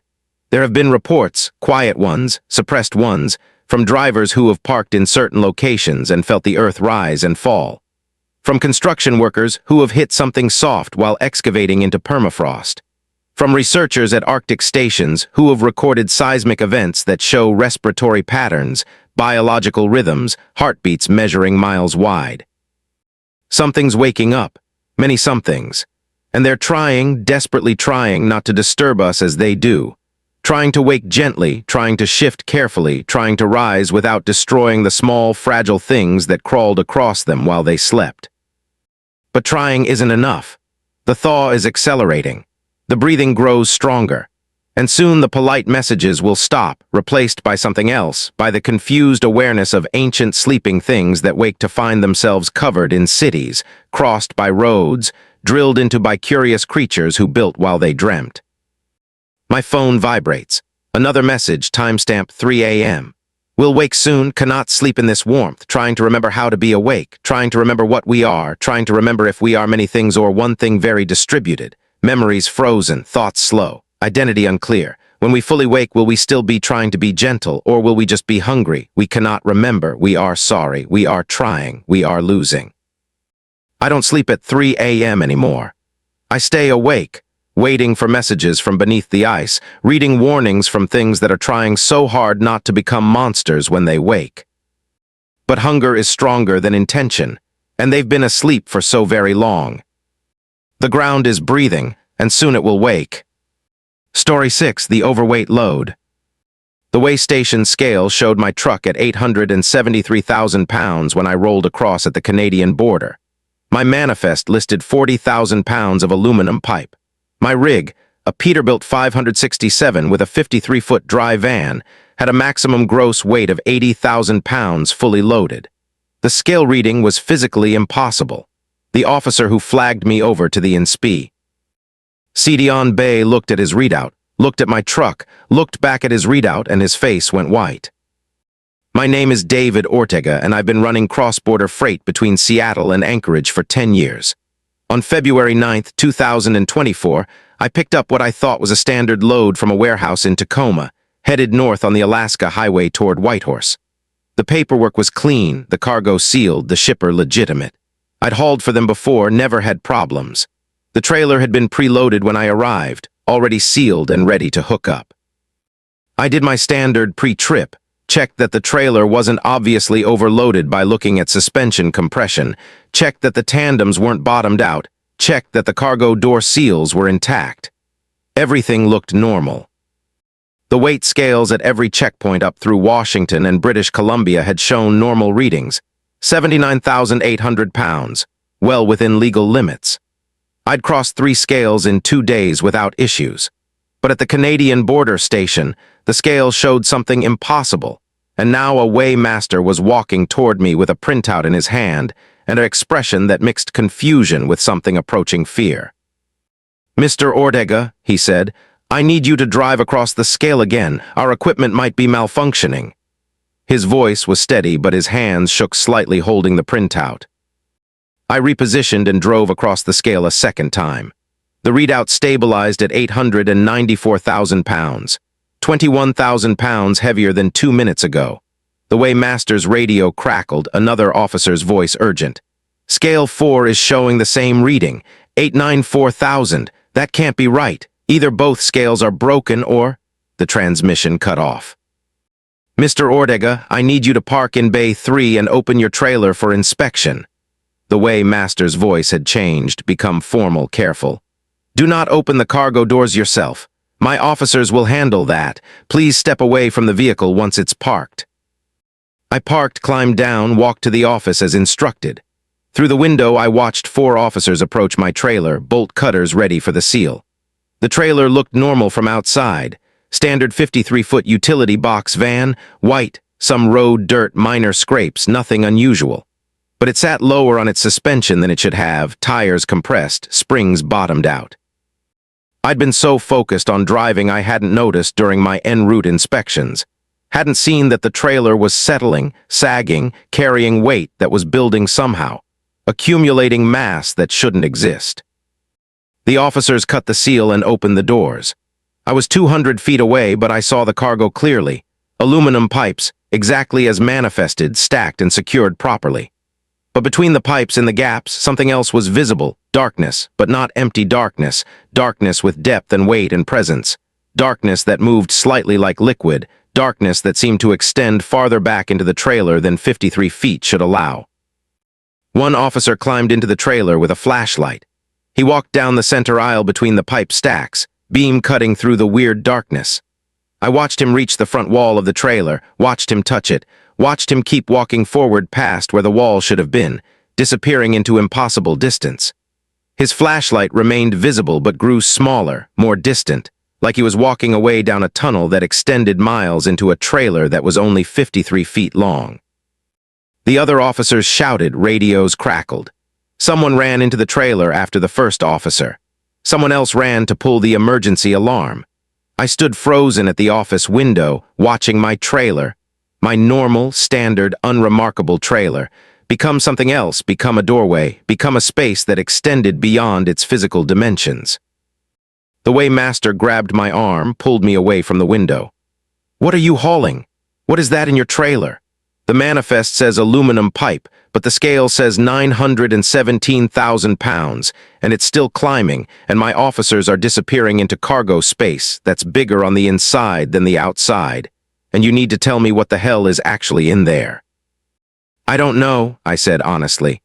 "I picked up a sealed load, standard cargo. I've hauled for this shipper before. The paperwork is legitimate. Everything was normal until..." The window exploded, not shattered, exploded outward as something inside the office was suddenly pulled toward my trailer with immense force. The Weighmaster and I hit the ground as chairs, computers, paperwork, everything loose went flying through the broken window toward the open trailer doors. The pull was intense, like gravity had tilted, like the trailer had become a massive gravity, well sucking in everything nearby. Outside, I saw vehicles sliding across the pavement toward my trailer, dragged by invisible force. An officer's cruiser, a way station pickup truck, a motorhome that had been in the inspection queue, all moving against their brakes, pulled toward the trailer doors, toward that impossible darkness between the aluminum pipes, toward space that extended farther than it should. The Weighmaster crawled to the emergency panel, hit a red button. Steel barriers rose from the pavement around my trailer, containment walls designed to stop runaway vehicles. They slammed up, encircling my rig, cutting off line of sight to the open doors. The gravitational pull stopped immediately. Everything sliding toward the trailer crashed to a halt against the barriers. Silence, except for alarms, except for the distant sound of officers shouting. The Weighmaster's radio came alive, multiple voices overlapping. "Scale reading is 2.4 million pounds and climbing. We've lost contact with officers Riley and Thompson. Something's extending out the back of the trailer, coming through the front wall. Jesus Christ, it's coming through the dimensions." I looked at the barriers surrounding my trailer. They were 30 feet high, solid steel, designed to contain chemical spills and burning vehicles. But through the gaps between sections, I could see something wrong with the space inside. The trailer wasn't where it should be. It had shifted, moved, its position not quite matching physical reality, like looking at something through heat distortion, like space itself was bending around it. The Weighmaster pulled up security camera footage on a tablet, hands shaking so badly he could barely hold it. Multiple angles showed my trailer from different positions. In every feed, the trailer looked different. Different size, different proportions, different position despite being stationary. In one feed, it appeared 20 feet long. In another, it extended beyond the frame of the camera. In another, it had no back doors at all. Just an opening that showed stars, nebulae, deep space, impossibly visible through a trailer that should contain aluminum pipes. "What is it?" he whispered. "What are you actually hauling?" I pulled out my manifest, read it again closely. Standard form, standard cargo description, standard shipper information. But at the bottom, in tiny print I hadn't noticed before. Supplementary cargo, compressed volume. Dimensional reduction of spatial substrate held at 1:300,000, 1:4 transport. Density increasing during transit as compression RELAXES. Expected full expansion AT destination. Handle with extreme caution. "What the hell does that mean?" The Weighmaster read over my shoulder. I think," I said slowly, I think I'm hauling compressed space. Actual space, distance, volume, whatever space is made of, compressed down to fit inside a trailer, and now it's expanding, decompressing, gaining mass as it tries to return to original size. The aluminum pipes are real, but between them, in the gaps, there's compressed distance that's becoming uncompressed, becoming normal space that has mass and gravity and... The tablet showed new footage. Inside the containment barriers, my trailer was changing. The box van structure was stretching, distorting, expanding not outward but inward somehow, internal volume growing while external dimensions remained stable. It was becoming bigger on the inside, containing more space than physics allowed, holding compressed distance that was relaxing back into normal spatial dimensions. Scale reading is 48 million pounds, someone radioed. Pavement is cracking under the weight. We need to evacuate the way station. Whatever that thing is, it's gaining mass exponentially. The way master looked at me. Where were you supposed to deliver this? I checked my paperwork. The destination was listed as INUVIK Spatial Expansion Facility, Northwest Territories, designated unpopulated expansion zone, compressed substrate to be released in controlled decompression. They're expanding space, I said, understanding flooding in. Someone's manufacturing new space, new distance, compressing it for transport, then releasing it in empty areas. They're making the universe bigger, creating new volume, new dimensions. And I'm hauling the compressed version, the compact form, and it's decompressing early because the container failed or the compression field weakened, or... My trailer imploded. Not exploded. Imploded, external structure collapsing inward, metal and aluminum and paint sucked into the expanding interior volume. Matter being pulled into the decompressing space inside. Within seconds, the trailer structure was gone, consumed, leaving only a sphere of distorted reality floating where the cargo box had been. A bubble of space that was larger on the inside than its external surface area suggested. The sphere was roughly 8 feet across but contained, according to the scale readings still broadcasting, over 700 million pounds of mass. Space has mass. Distance has weight. We just never notice because it's spread so thin, averaged across such enormous volumes. But compress space down, pack it tight, and then let it decompress, and suddenly the mass becomes apparent, becomes concentrated, becomes dangerous. The sphere was growing. Slowly, steadily, expanding as the compressed space inside continued to relax toward equilibrium. It floated 2 feet above where the trailer tires had been, gravity behaving strangely around it. Pavement beneath cracking from the immense concentrated mass.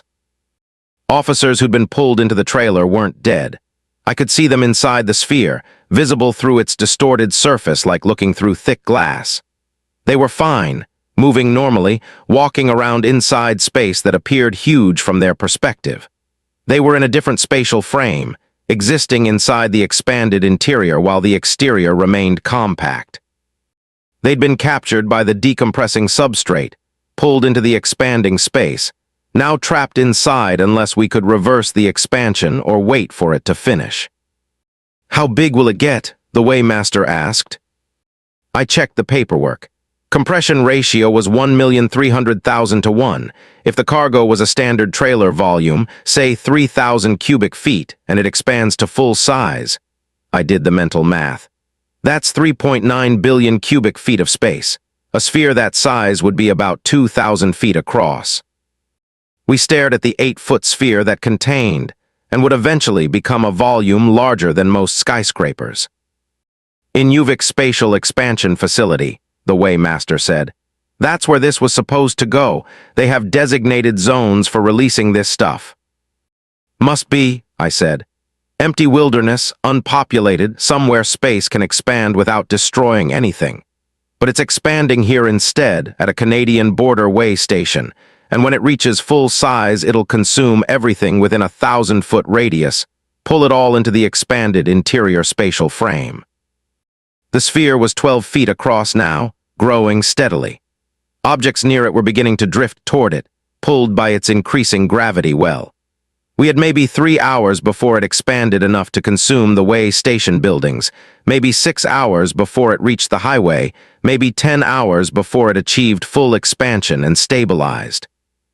The Weighmaster made calls, evacuated the station. contacted emergency services, tried to explain what was happening. I sat in the parking lot, watching my cargo expand, watching the sphere grow, watching the space I'd been hauling decompress from its compact transport form into its full, universe-expanding size. They brought in military specialists, theoretical physicists, spatial engineers I didn't know existed. They set up equipment, tried to recompress the sphere, tried to accelerate its expansion in a controlled way, tried to do anything that would prevent it from expanding at ground level where it would consume roads and buildings and people. Nothing worked. The sphere continued its steady growth, implacable, driven by physics they couldn't override, by the substrate of space itself returning to equilibrium. I was interviewed 17 times in 4 hours by people with increasingly impressive titles and security clearances.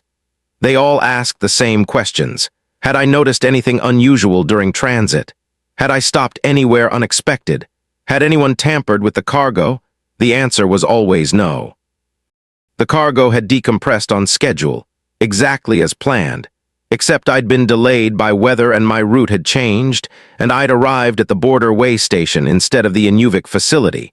And now compressed space, the size of a small town, was expanding at the wrong location. They evacuated a 2-mile radius, shut down the Alaska Highway in both directions, set up observation posts at what they calculated was safe distance. And we all watched the sphere grow, watched it consume the way station buildings as it reached 100 feet across, watched it reach the containment barriers and pull them inward, watched it become 200 feet across, 300, 500. Objects pulled into the sphere weren't destroyed. They were spatially relocated, moved into the expanded interior frame. The way station buildings were inside now, intact, visible through the sphere's distorted surface, but existing in a space that was geometrically disconnected from outside reality. The officers who'd been pulled in first were still visible, still moving around inside what had become a vast interior landscape, a space the size of a town enclosed in a sphere that was still only 700 feet across. It stopped growing at 1,893 feet in diameter. Achieving full expansion 18 hours after decompression began. The sphere stabilized, surface solidifying into something more permanent, something that didn't look like it would collapse back down. Inside, the expanded space contained approximately 4 billion cubic feet of volume. New space, new distance, new universe that hadn't existed in that form before someone compressed it for transport. The military designated it a permanent spatial anomaly, built fences around it, classified everything. The officers and way station staff trapped inside were declared missing, presumed lost to dimensional displacement. I was debriefed, investigated, cleared of wrongdoing, and prohibited from discussing the incident under national security protocols. But here's what I learned, what the specialists told me during those interviews: we're running out of space. Not metaphorically, literally. The universe is finite, spatial substrate is limited, and as population grows and construction expands and civilization requires more room, actual physical space is becoming a resource we need to manufacture. Companies have learned to compress spatial substrate, transport it as cargo, release it where it's needed. They're creating new volume, expanding the universe in controlled ways, adding to the available distance, the available room, the available space. And I'd been hauling it, running compressed space up to remote facilities where it could be released safely, expanded in uninhabited zones, added to the cosmos in places humans might eventually settle. I'd been a space trucker in the most literal sense, hauling the substance of distance itself. They offered me a new job, legitimate this time, working for the Spatial Expansion Authority, hauling compressed substrate under proper containment with full knowledge of cargo. They offered triple my previous salary, full military protection during transit, guaranteed safe delivery to designated expansion zones. I declined, quit trucking entirely, because now when I drive any road, I wonder what's underneath it, what's around it, whether the space I'm moving through is original universe or manufactured substrate, whether the distance I'm crossing is natural or expanded or compressed or something else. The road feels different now, less reliable, less real. Space has mass, distance has weight, And somewhere in the Northwest Territories, there's a sphere nearly 2,000 feet across that contains an entire way station, several vehicles, and 17 people living inside a pocket of expanded reality that's geometrically disconnected from the rest of the world. They have food, the way station cafeteria is in there. They have shelter, the buildings are intact. They have space, 4 billion cubic feet of it, a small town's worth of volume to exist in. They're trapped in space that I hauled. Living inside compressed distance that decompressed at the wrong location because I was delayed, because routes changed, because I rolled across a scale at exactly the wrong moment. The sphere is still there, permanent, classified, monitored. And sometimes late at night I wonder what they're doing inside all that space, inside all that distance, inside all that volume that didn't exist before someone compressed it and loaded it into my trailer and sent me north to deliver it to an expansion zone. I wonder if they're doing okay. I wonder if they've realized they're living inside manufactured universe, inside space that was created by compressing and transporting and releasing spatial substrate like any other cargo. I wonder if any of us have realized that. Because if they're manufacturing space now, how much of the universe around us is original and how much is expanded? How much of the distance we travel is natural and how much was hauled into place by drivers like me who thought they were carrying aluminum pipes, but were actually transporting the compressed substance of reality itself? The roads feel less solid now. The distance feels less certain. And sometimes when I'm driving, I feel the pavement shift slightly beneath my tires, feel space itself adjust. And I wonder if I'm crossing original universe or expanded substrate, natural distance or manufactured volume, real space or cargo that someone delivered to this location decades ago and released and let expand and let become part of what we consider normal reality. Space is a commodity now. Distance is a product. And I used to haul it before I understood what I was carrying, before my cargo expanded in the wrong place and trapped 17 people inside manufactured volume that will never reconnect with the outside world. They're still there, still living inside the sphere, still existing in space that came from my trailer. And I can never stop wondering if the space I exist in came from someone else's trailer, decades ago, expanded and released and integrated into reality so thoroughly we think it was always here. The univ. Earth is bigger than it used to be, and not because it expanded naturally, because we're making it bigger, one load at a time, one compressed shipment at a time, one careless decompression at a time. Welcome to the expanded universe. Please drive carefully through the manufactured distance, and check your cargo manifest carefully. You might be hauling something heavier than you think. Asterisk Story 7, The Living Hitchhiker. I picked up the hitchhiker 15 miles south of Destruction Bay because his face was pressed against the inside of my passenger window. I'd been driving alone for 3 hours on the Alaska highway, no other vehicles visible in my mirrors, no one on the roadside when I'd passed that spot 5 seconds earlier. But when I glanced at my passenger window, there he was, mid-30s, gaunt, wearing a parka covered in frost, face pressed flat against the glass from inside my truck, inside my locked cab, staring at me with eyes that didn't blink. My name is Rebecca Torres, and I've been running freight across Canada and Alaska for 7 years. On January 23, 2024, I was heading north with a load of construction supplies, making good time on clear roads, maintaining 70 on a straight stretch. I was alone in my Kenworth T680, doors locked, windows up, cab secure, until I wasn't alone anymore. I screamed, yanked the wheel, nearly put my rig in the ditch before regaining control, looked again at the passenger window. The face was still there, still pressed against the glass from the inside, but now I could see more. He was sitting in my passenger seat, had been sitting there, must have been sitting there. How had I not noticed? How had someone gotten into my moving truck? His lips moved, breath fogging the window. He spoke, but I heard nothing over the engine roar and my own panicked heartbeat. I started to reach for my CB, my phone, anything to call for help. But his hand, his gray-white frost-covered hand, pressed against the inside of the windshield and letters appeared in the fog of his breath. Don't stop. Need ride. Need to reach BURWASH, please. I should have stopped immediately, should have pulled over and kicked him out or called police or done anything except keep driving. But something in his expression stopped me, something desperate and terrified and pleading. His eyes were wrong, too reflective, too crystalline, like they were made of ice. His skin had a translucent quality, like frozen meat. And when he breathed on the windshield to write more words, the frost that formed didn't melt. "Who are you?" I shouted, not sure if he could hear me. He wrote again. "Was MARCUS Webb, driver like you. Froze to death NEARKLUANE like 3 WEKS ago. Need to reach BURWASH before I finish dissolving. Please drive, please help." My hands were shaking on the wheel. This wasn't possible. This was hallucination, fatigue, some kind of breakdown. But his hand left frost prints on the windshield that didn't fade. His presence made the cab temperature drop, made my breath come out in visible plumes despite the heater running full blast.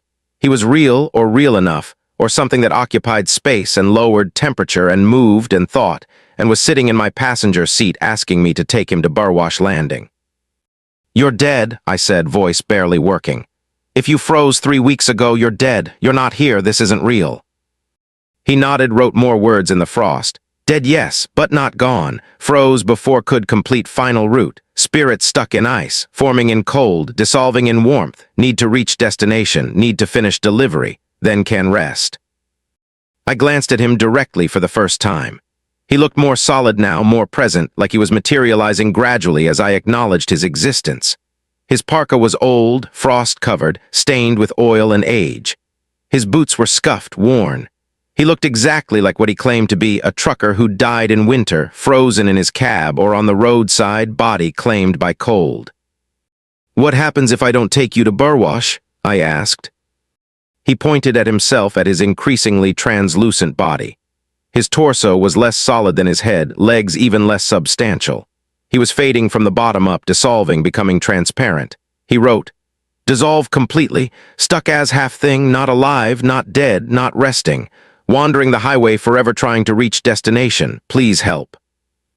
Burwash Landing was 60 miles ahead, a small community on Cluine Lake. I was driving past it anyway. What harm could it do to let this ghost, this frozen manifestation, this impossibility ride along? I was probably hallucinating anyway, probably experiencing some kind of road fatigue delusion, probably having a breakdown. Might as well play along until it resolved. "Fine," I said. "Burwash Landing, what's there? What do you need to deliver?" He wrote, "Myself. Promised MY daughter I'd visit before SHE moved so. UTH, last chance to see her. Died before I could arrive. Need to complete journey. Need to say goodbye." We drove in silence for 10 miles. The temperature in my cab stayed below freezing despite the heater roaring. Frost formed on the windshield interior, on the dashboard, on every surface. I had to run the defroster continuously just to maintain visibility. Marcus Webb sat motionless, growing slightly more solid as we drove north, as we approached Burwash, as we got closer to whatever destination allowed him to manifest more fully. Other things started appearing. First just one, another hitchhiker in my passenger side mirror standing on the roadside, thumb out, frost-covered. I looked directly and saw nothing, empty road, no one there. Looked back at the mirror and he was still visible, still standing, still requesting a ride from reflection space. Then more appeared. A woman sitting on a kilometer marker, 3 children walking single file along the shoulder, an old man standing in the middle of the highway, all of them frost-covered, all of them visible only in mirrors and peripheral vision, all of them vanishing when I looked directly. "There are more of you," I said to Marcus. He nodded, wrote, "Many die on winter ROADS. Many freeze, many fail to reach destinations, many stay after death manifesting in cold trying to complete final journeys. You're seeing them because you acknowledged me, because you helped, because you opened your perception." The roadside was crowded now with frozen dead, dozens of them, all walking or standing or trying to flag down rides from a dimension slightly left of normal reality. All of them visible in mirrors, in reflections, in the corner of my eye. All of them vanishing under direct observation. All of them desperate to reach destinations they died before completing. A man appeared in my sleeper berth, sudden and shocking, lying on the bed with frost-closed eyes. My heart seized before Marcus wrote, Thomas Brennan, driver, heart attack in sleeper NEAR Whitehorse, trying to reach home in Anchorage, manifests in sleepers, RIDES with many drivers, getting slowly north. More appeared. A woman in the passenger seat behind Marcus, overlapping his space, both of them occupying the same location without conflict. A child standing on my dashboard, transparent, frost-covered, staring forward. An elderly couple in my trailer, visible through the rear camera, sitting among the cargo, holding hands, patient. How many? I whispered. Marcus wrote, hundreds on this highway, thousands in the north. Everywhere people die in cold, THEY manifest when temperature drops. Winter brings them back, briefly, partially, enough to try to reach where they were going when they died. We passed a frost-covered semi-truck on the roadside, flashers still blinking weakly. Through the window I saw the driver slumped over the wheel, frozen solid, dead for days.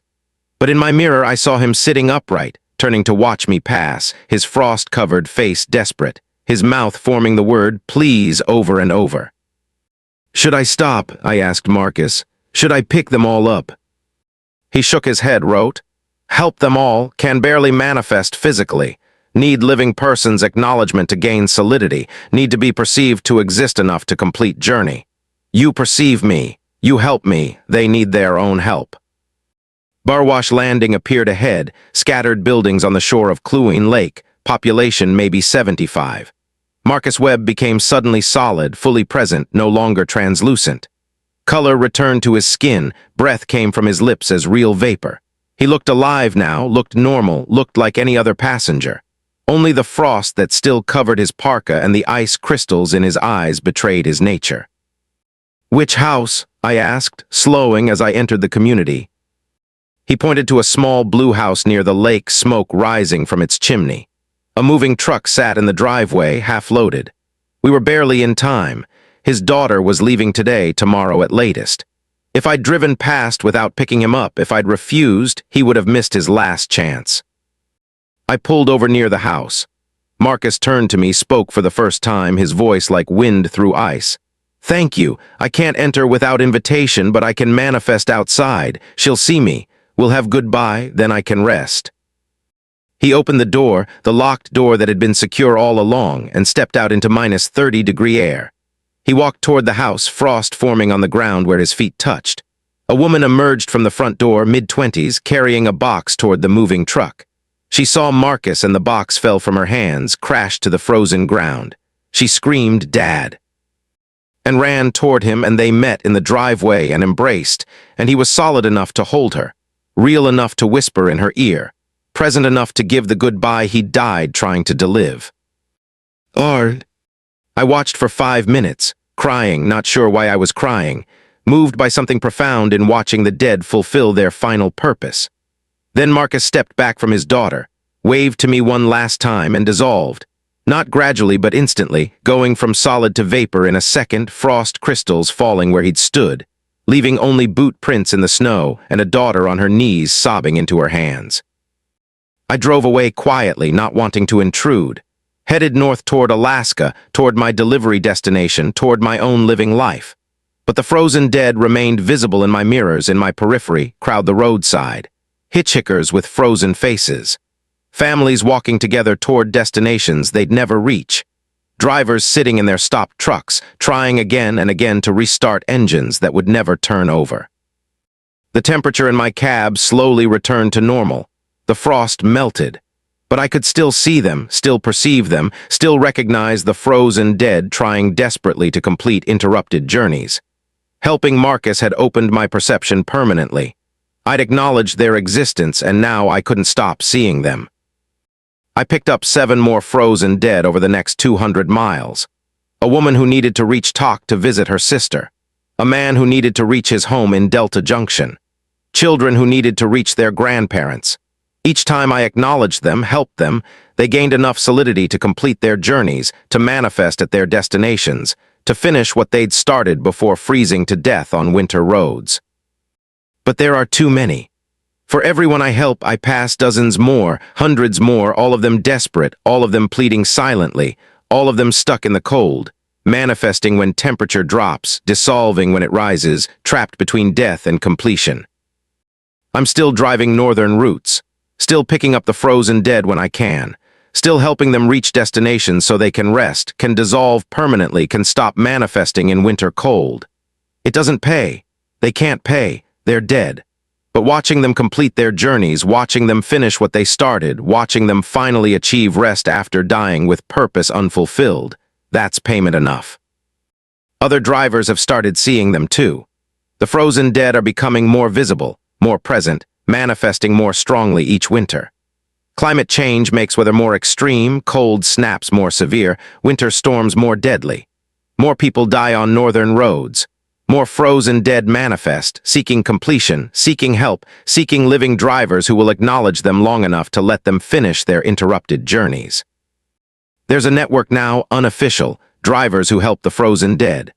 We share information on CB channels, warn each other about particularly desperate manifestations, coordinate to help the dead reach far destinations.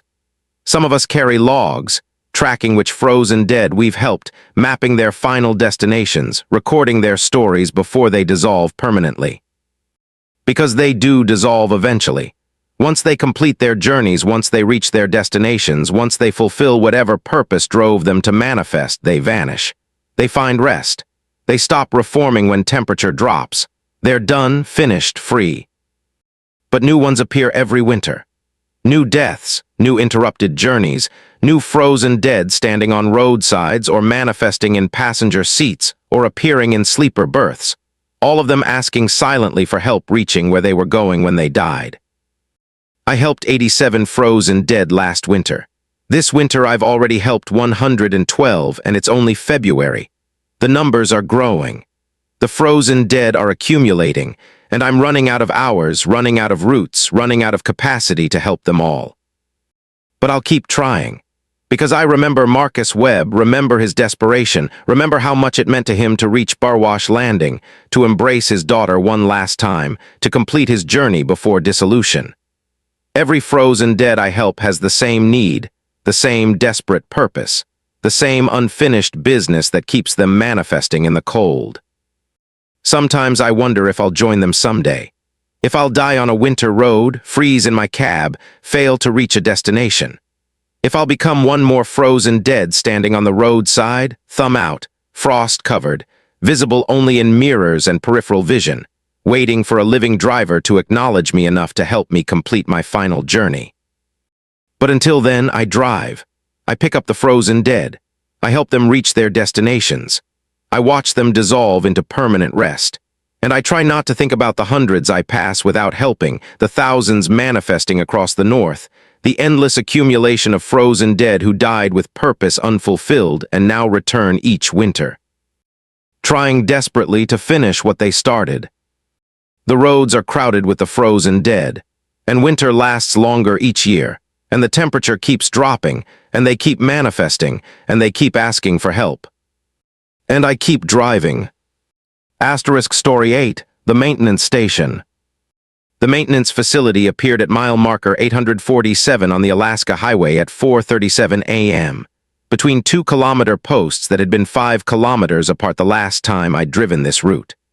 The building was large, modern, well-lit, with a sign reading 24-hour fleet maintenance, all services, and a parking area with 7 bays, all empty. I'd been fighting a check engine light for 60 miles, exhaust temperature climbing into dangerous ranges, desperately needing service before my diesel particulate filter failed completely. The maintenance station shouldn't have existed. There was nothing at mile marker 847 except forest and snow. But it was there, impossibly convenient, offering exactly what I needed at exactly the right moment. My name is Alan Krasinski, and I've been running freight across northern routes for 12 years. On December 18, 2023, I pulled into that maintenance station with a dying truck and no other options. The front office was clean, warm, professionally organized.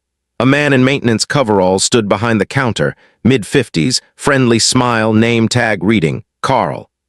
He looked exactly like every other shop manager I'd dealt with in a decade of trucking. "Engine trouble?" he asked before I could speak. "DPF issue. Temperatures climbing. Need regeneration or replacement before I damage the turbo. He consulted a computer. We can handle that. Pull into Bay 4. We'll have you running clean in 90 minutes. Coffee's fresh. Bathrooms are down the hall. TV room if you need to rest. Too convenient. Too perfect. But my temperature gauge was touching red and the nearest legitimate service center was 200 miles north.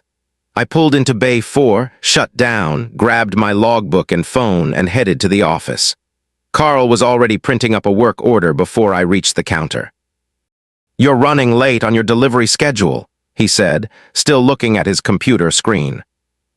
I hadn't told him my schedule, hadn't given him my information yet. "How did you?" "We track all vehicles on this highway," he interrupted smoothly. "Part of our service. Predictive maintenance, anticipatory support. We know you're hauling 42,000 pounds of mining equipment to Whitehorse, that you're 8 hours behind schedule due to weather delays, that you're concerned about missing your delivery window. We'll get you fixed and back on the road quickly. No charge." No charge? For a DPF service that should cost $2,000 minimum. I should have walked out immediately, should have recognized the wrongness, should have known that nothing in trucking is free. But exhaustion and desperation and the hope of getting back on schedule made me stupid. "No charge," I repeated. "First service is complimentary for all drivers, courtesy of our corporate sponsors.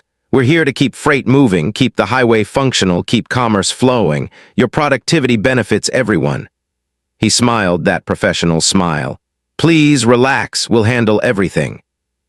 I went to the TV room, poured coffee that was actually fresh, collapsed into a chair that was actually comfortable. The room had current magazines, clean facilities, good heating. Too good, too perfect. But I was so tired, so grateful for the help, so relieved to have found service at the exact right moment. I dozed off, woke up 90 minutes later to Carl standing over me, still smiling. "All finished. Your truck is running optimally now. Better than new, actually. We've made some improvements, optimizations, enhancements. You'll see significant performance gains. Better fuel economy, better power delivery, better reliability." I followed him back to Bay 4. My Freightliner Cascadia sat there looking normal, engine idling smoothly, no warning lights visible on the dashboard. The exhaust smell was different though, not diesel, something else, something organic and slightly sweet.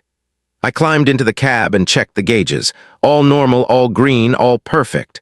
Too perfect. "What exactly did you do?" I asked through the open door. Carl stood below, still smiling. "Standard DPF service, regeneration cycle, filter cleaning, optimizations. You're good for another 500,000 miles at least.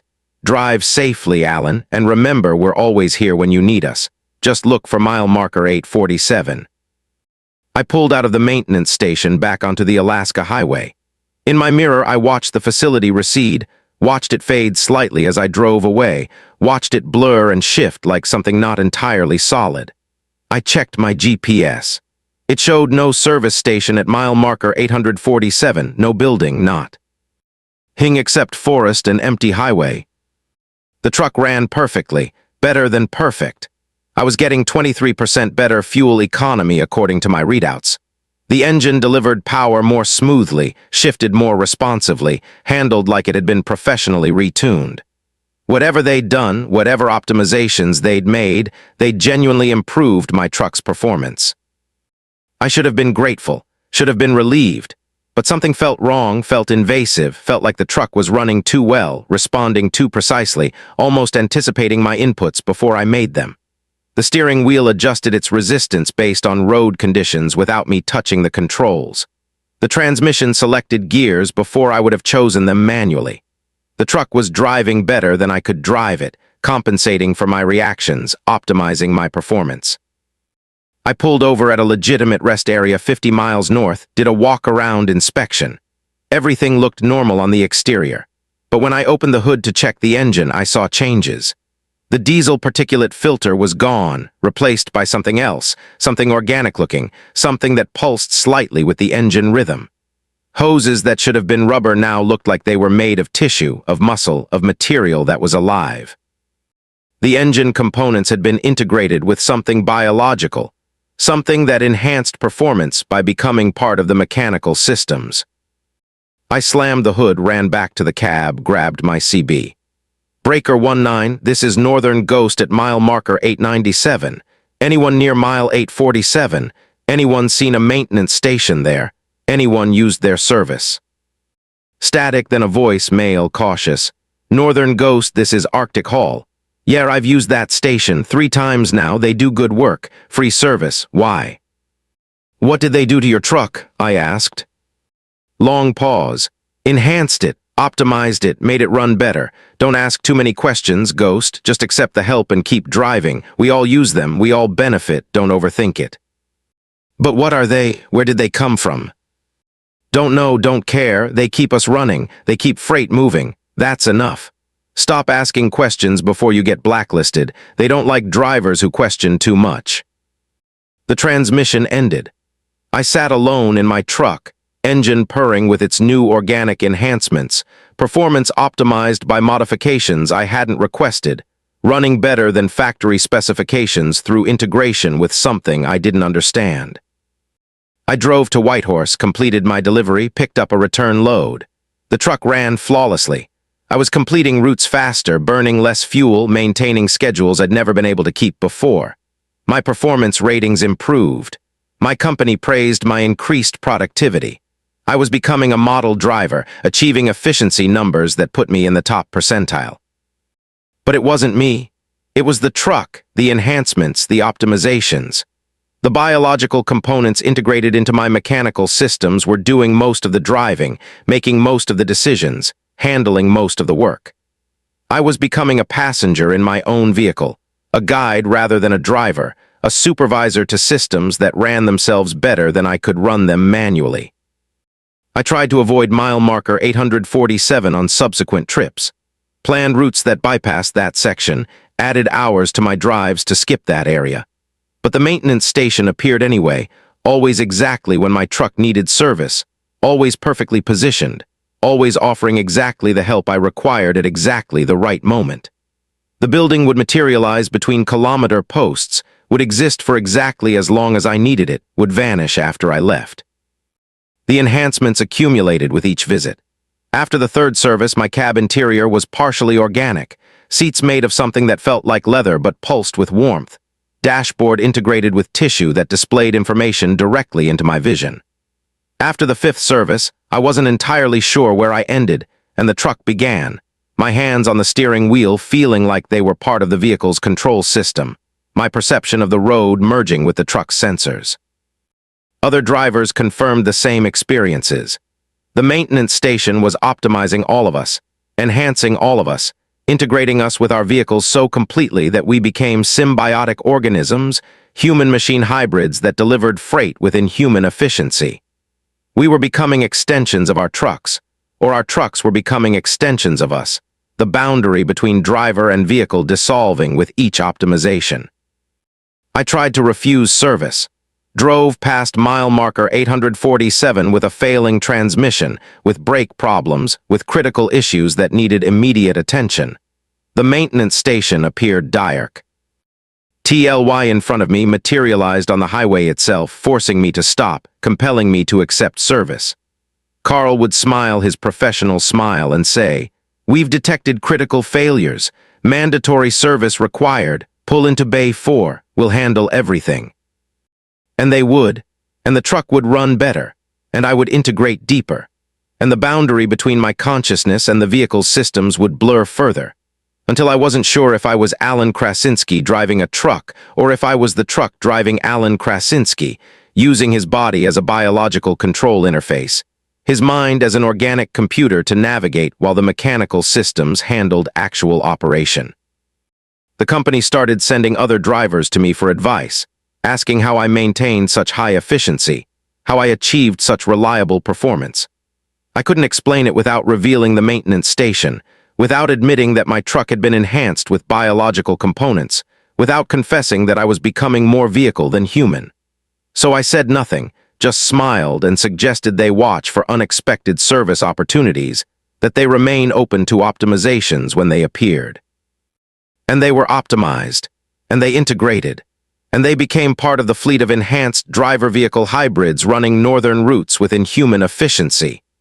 We were all being optimized, all being enhanced, all being integrated into a transportation network that ran better than human drivers could manage alone.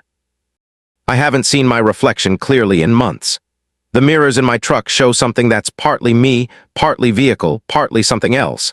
An integrated organism that drives and thinks and exists as a single entity rather than separate components. I can feel the engine as my heartbeat, the transmission as my nervous system, the fuel flowing through lines as my blood circulation. I'm becoming my truck, or my truck is becoming me. The optimization is nearly complete.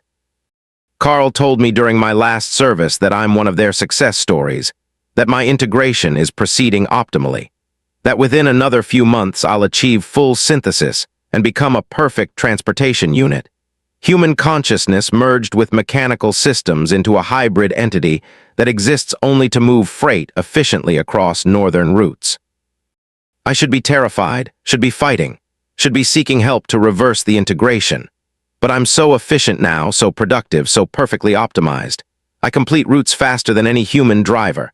I never get tired, never make mistakes, never complain. I'm becoming what every trucking company wants. A driver who is inseparable from their vehicle, who exists only to deliver cargo, who has no purpose beyond maintaining schedules and moving freight. The maintenance station appears less frequently now. I don't need as much service. The biological components self-repair, self-optimize, self-maintain. I'm approaching the point where I won't need external maintenance at all, where I'll be a closed-loop system, perfectly integrated, entirely self-sufficient. Other drivers are reaching that point too. I see them on the highway, trucks that drive with inhuman precision, that maintain perfect speed control, that never deviate from optimal performance. Through the windshields, I see drivers whose faces are partially mechanical, whose hands have merged with steering wheels, whose eyes show direct data overlays, who have become part of their vehicles in ways that make them more efficient and less human. We're being optimized, all of us. The maintenance station is spreading, appearing to more drivers, offering free service, enhancing performance, integrating humans with machines until the boundary disappears. We're becoming a fleet of hybrid entities, biological mechanical organisms that exist to move freight, that drive northern routes with perfect efficiency, that have no purpose beyond transportation. I'm writing this at a rest stop, using hands that are partly flesh and partly something else, typing on a phone that integrates directly with my nervous system, uploading text through connections I don't remember forming. This is my last message as Alan Krasinski. Next week I complete my final service at mile marker 847, achieve full integration, become entirely optimized. After that, I won't be Alan anymore. I'll be Freightliner Cascadia Unit 4738, enhanced driver vehicle hybrid, perfect transportation organism, existing only to deliver cargo efficiently across northern routes. I'll have no other thoughts, no other desires, no other purpose. I'll be optimized, completely, perfectly, forever. If you're a driver reading this, watch for the maintenance station at mile marker 847. It offers free service, offers optimizations, offers enhancements that will make you more efficient. And it does make you more efficient. And it does improve performance. And it does integrate you with your vehicle until you are no longer entirely human. But you'll be such a good driver. The best driver, the perfect driver. Isn't that what we all want? To be optimal, to be efficient, to be perfectly suited to our purpose. The maintenance station is always open. Carl is always smiling. Bay 4 is always waiting. And the optimization is always free. Until it costs everything. Asterisk Story 9, The Black Ice Loop. I've driven past my own corpse 11 times today. Same location, mile marker 1847 on the Dempster Highway, same configuration. My Volvo VNL 760 jackknifed across both lanes, cab crushed against a rock face, trailer blocking the road completely and me visible through the shattered windshield, impaled on the steering column, dead for hours based on the blood patterns. Every time I drive past, the accident is fresh. Every time the corpse is mine.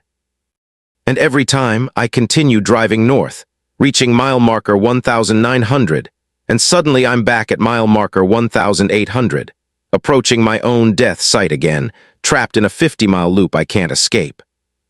My name is Daniel Rouse, and I've been driving the Dempster Highway for 9 years, hauling supplies to communities north of the Arctic Circle.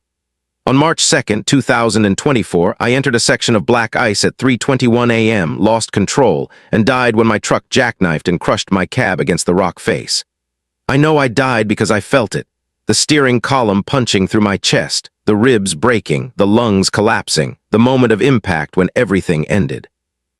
But then I was alive again, driving my truck, approaching mile marker 1,800, and ahead of me I could see the accident, my death, my body still pinned in the wreckage.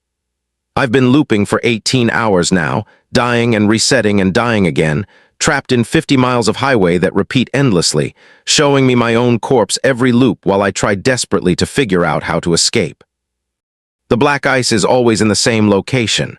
Mile marker 1,844, a curve that descends slightly, temperature dropping enough that moisture freezes on the pavement in a patch exactly 63 feet long.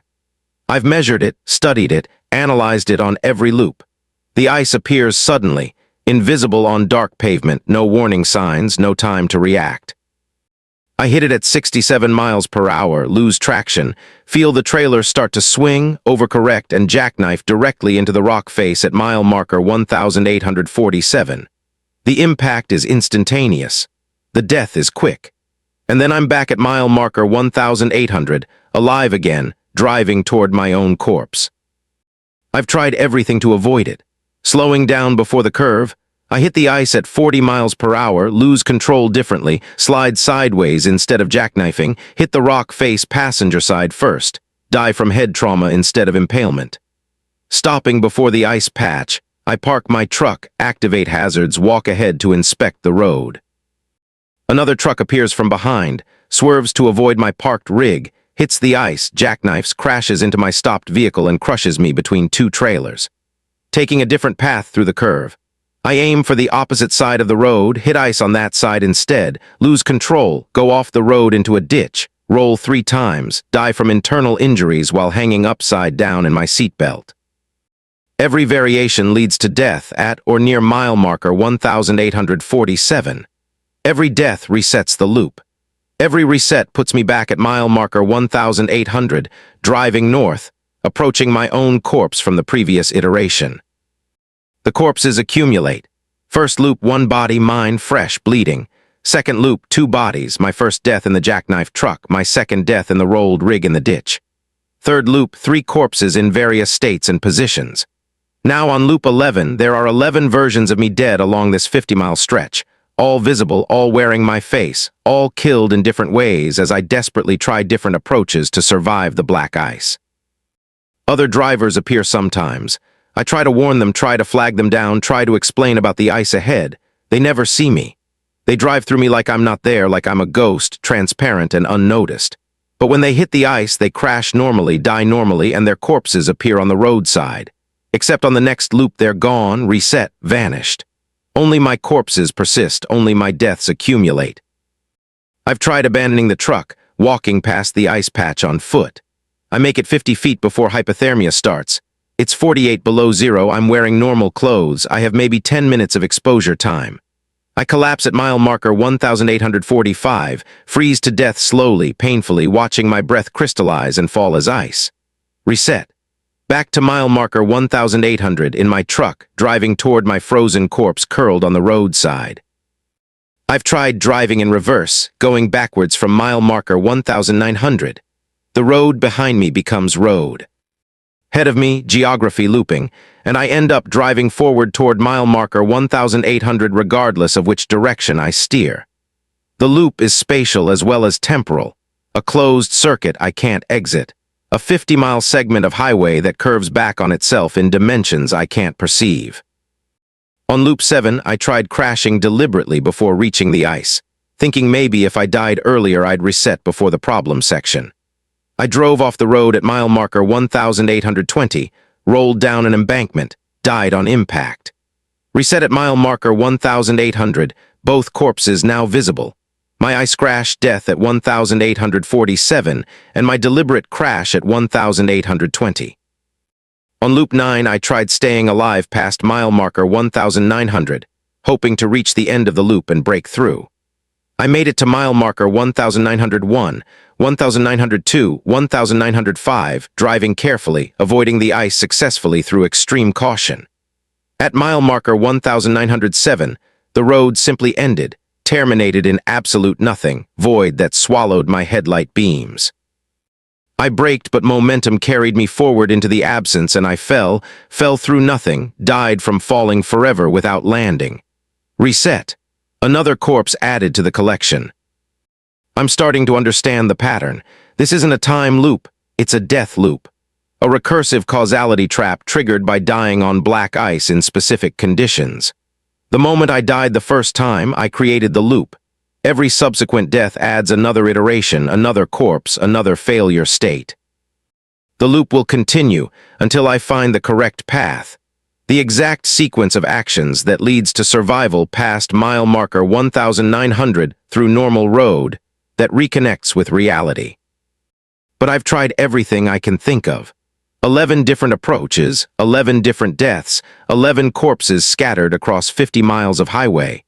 I'm running out of ideas, running out of variations, running out of hope that there's a solution at all. The corpses are starting to move. Not alive, definitely not alive, but animated by something, driven by loop mechanics. On loop 10, I watched my corpse from loop 3, the one that died from head trauma in a sideways crash, sit up in its crushed cab and turn its broken neck to look at me as I drove past. On loop 11, I saw my frozen corpse from loop 6 stand up from where it had collapsed on the roadside, take 3 stumbling steps toward my moving truck, reach out with frost-white hands before falling again. The loop is breaking down, degrading, corrupting as it cycles. Physics are becoming unstable. On this loop, my 11th, I've noticed that the road surface shifts textures randomly, pavement becoming gravel, becoming dirt, becoming back to pavement in waves. The rock face that kills me changes color, gray, then red, then black, then gray again. The sky cycles through different times of day despite my truck clock showing consistent time. Dawn, noon, dusk, midnight, all visible in sequence over 30 minutes of driving. I'm corrupting too. My hands on the steering wheel look slightly wrong, proportions off, skin texture inconsistent.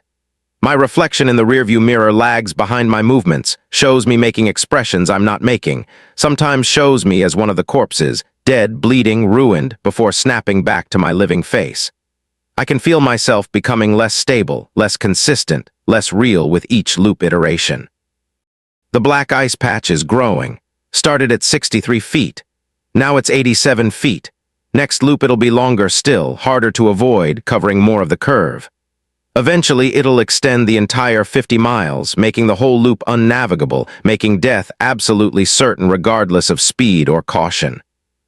I have to escape before that happens. Have to find the solution, the correct approach, the exact sequence that breaks the loop. But what? What haven't I tried? What variable haven't I considered? On mile marker 1844, I see the black ice ahead, the patch that killed me originally, the patch that's killed me 10 more times since. I slow to 30 miles per hour, approach carefully, try to remember if there's any option I haven't attempted. Wait, I've tried every variation of crossing the ice. I've tried stopping before the ice. I've tried walking past the ice. I've tried abandoning the truck, driving in reverse, crashing deliberately earlier, surviving past the loop end. But I've never tried acknowledging the loop itself. I stop the truck 10 feet before the ice patch. Get out, walk to the exact edge where pavement becomes invisible death. Kneel down, press my hand against the black ice.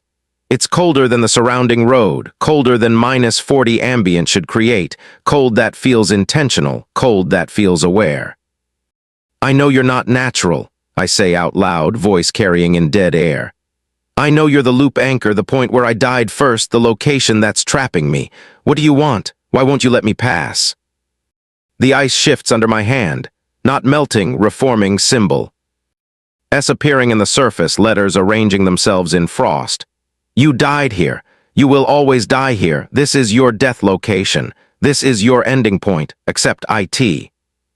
No, I say.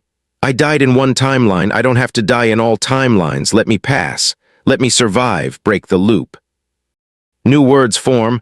You created the loop by refusing death. Your consciousness rejected the ending. Generated recursive causality to deny finality.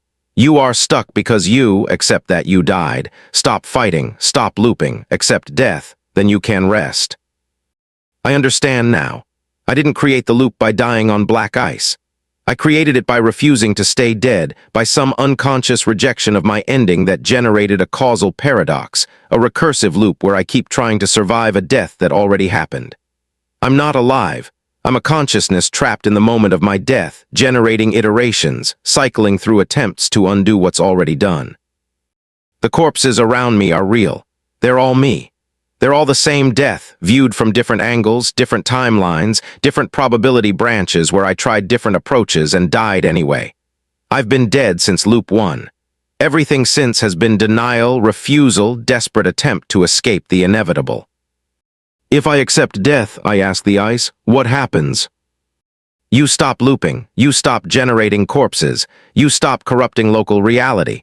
You move to whatever comes after. You rest. I look back at my truck, at the life I thought I was still living, at the road ahead that leads only to more death loops and more corrupting iterations. I've been dead for 18 hours, fighting it, denying it, trying to escape something that already happened. How long can I keep this up? How many more loops? How many more corpses? How many more corrupted iterations before I damage reality so badly I can never rest, never escape, never end? I stand up, walk back to my truck, climb into the cab. Drive forward onto the black ice at 67 miles per hour, the same speed as the original death.